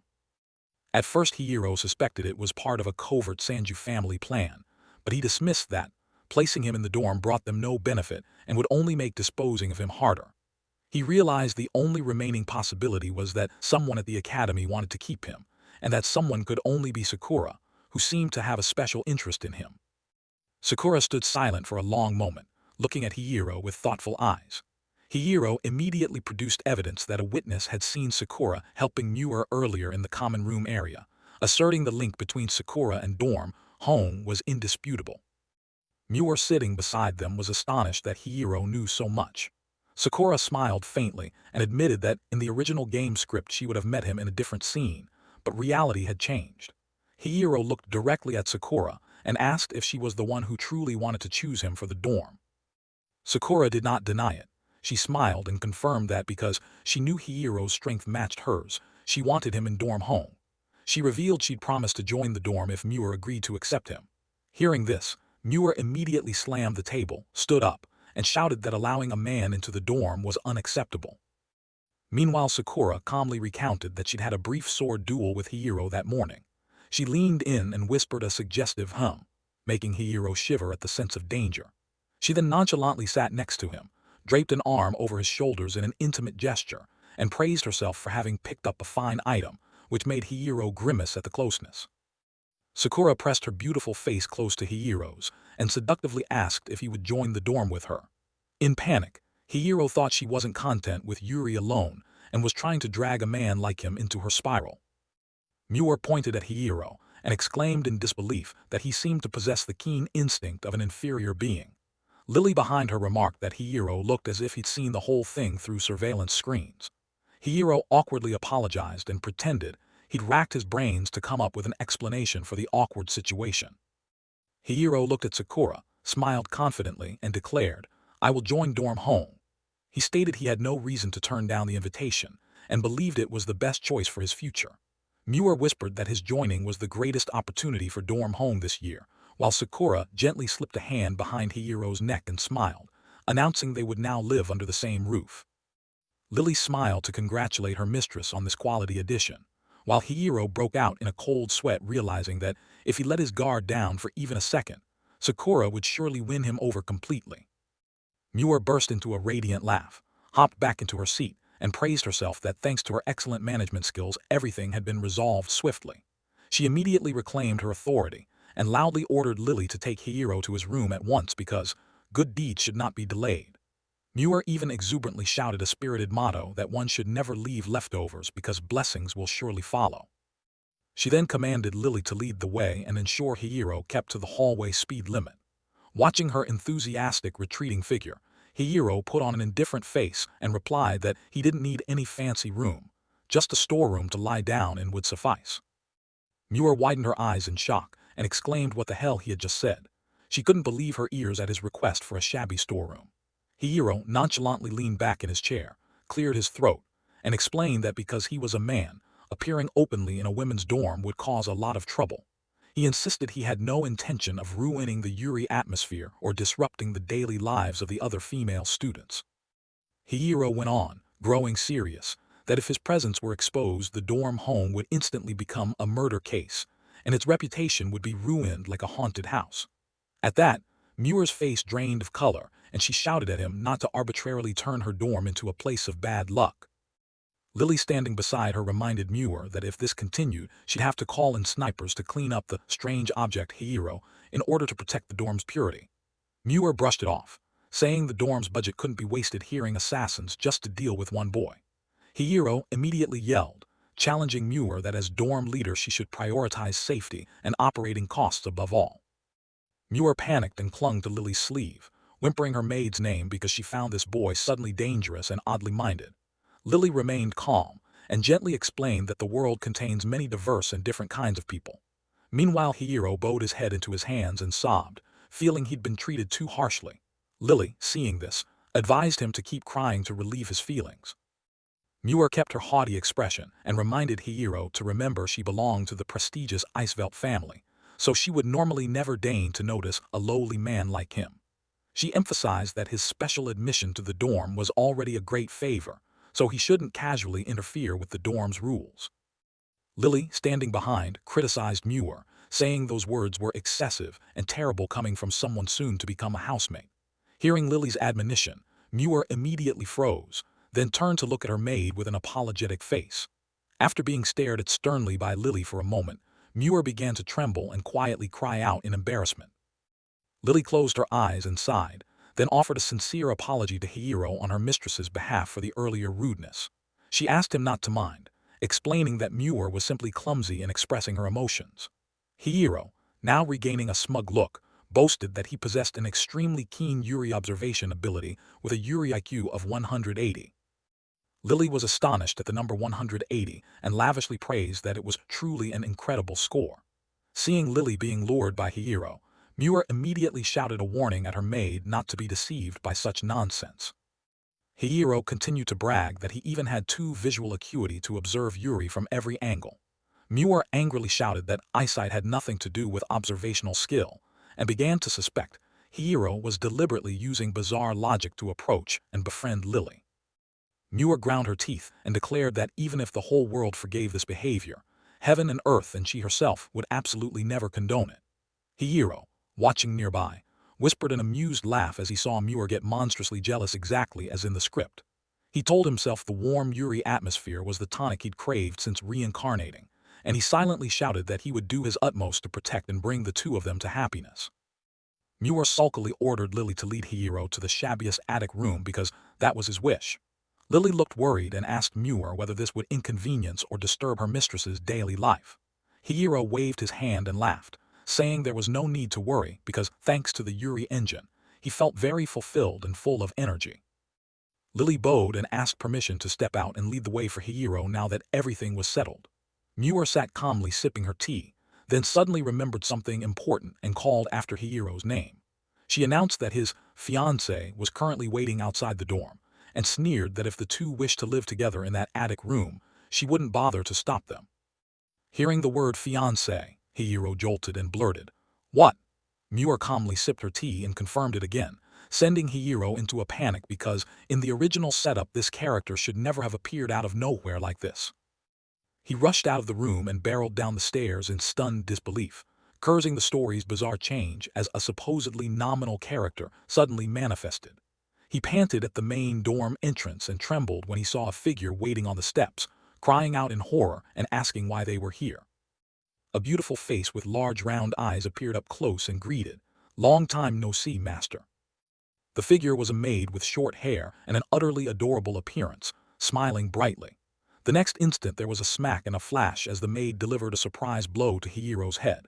She clasped her cheek in mock pain and teasingly asked if upon meeting again her master intended to greet her with domestic violence, then mischievously declared this was a perfect chance to sue him for emotional damages. Hihiro cried out in pain and yelled at the maid to stop joking and please behave a bit. The maid covered her mouth, laughed, "Oh ho ho," and continued to taunt that her master hadn't changed at all. Both his face and his mind looked utterly foolish. She went on casually that she admired his relentless effort in maintaining that foolishness. Stunned, Hihiro asked if she had also been designated to accompany him. The maid confirmed that since he'd enrolled and would be staying in the dorm, she would move in too to serve him conveniently. She cheerfully added that the two of them living in the dorm would be very convenient for marital unity, prompting Hihiro to shout asking how long she planned to play house, and to warn that the situation was extremely serious. The maid suddenly grew serious and warned Hihiro that if this continued his little sister would soon steal his heart. Rei's image rose in Hihiro's mind, sorrowful and beautiful. The maid stressed this was an urgent matter that could not be ignored. Hihiro looked at her bewildered and wondered if this was the moment to test his courage. The closing narration noted that Hihiro's greatest fear was the collapse of the Yuri world he revered, ending the chapter with a promise of new upheavals in the next magazine issue.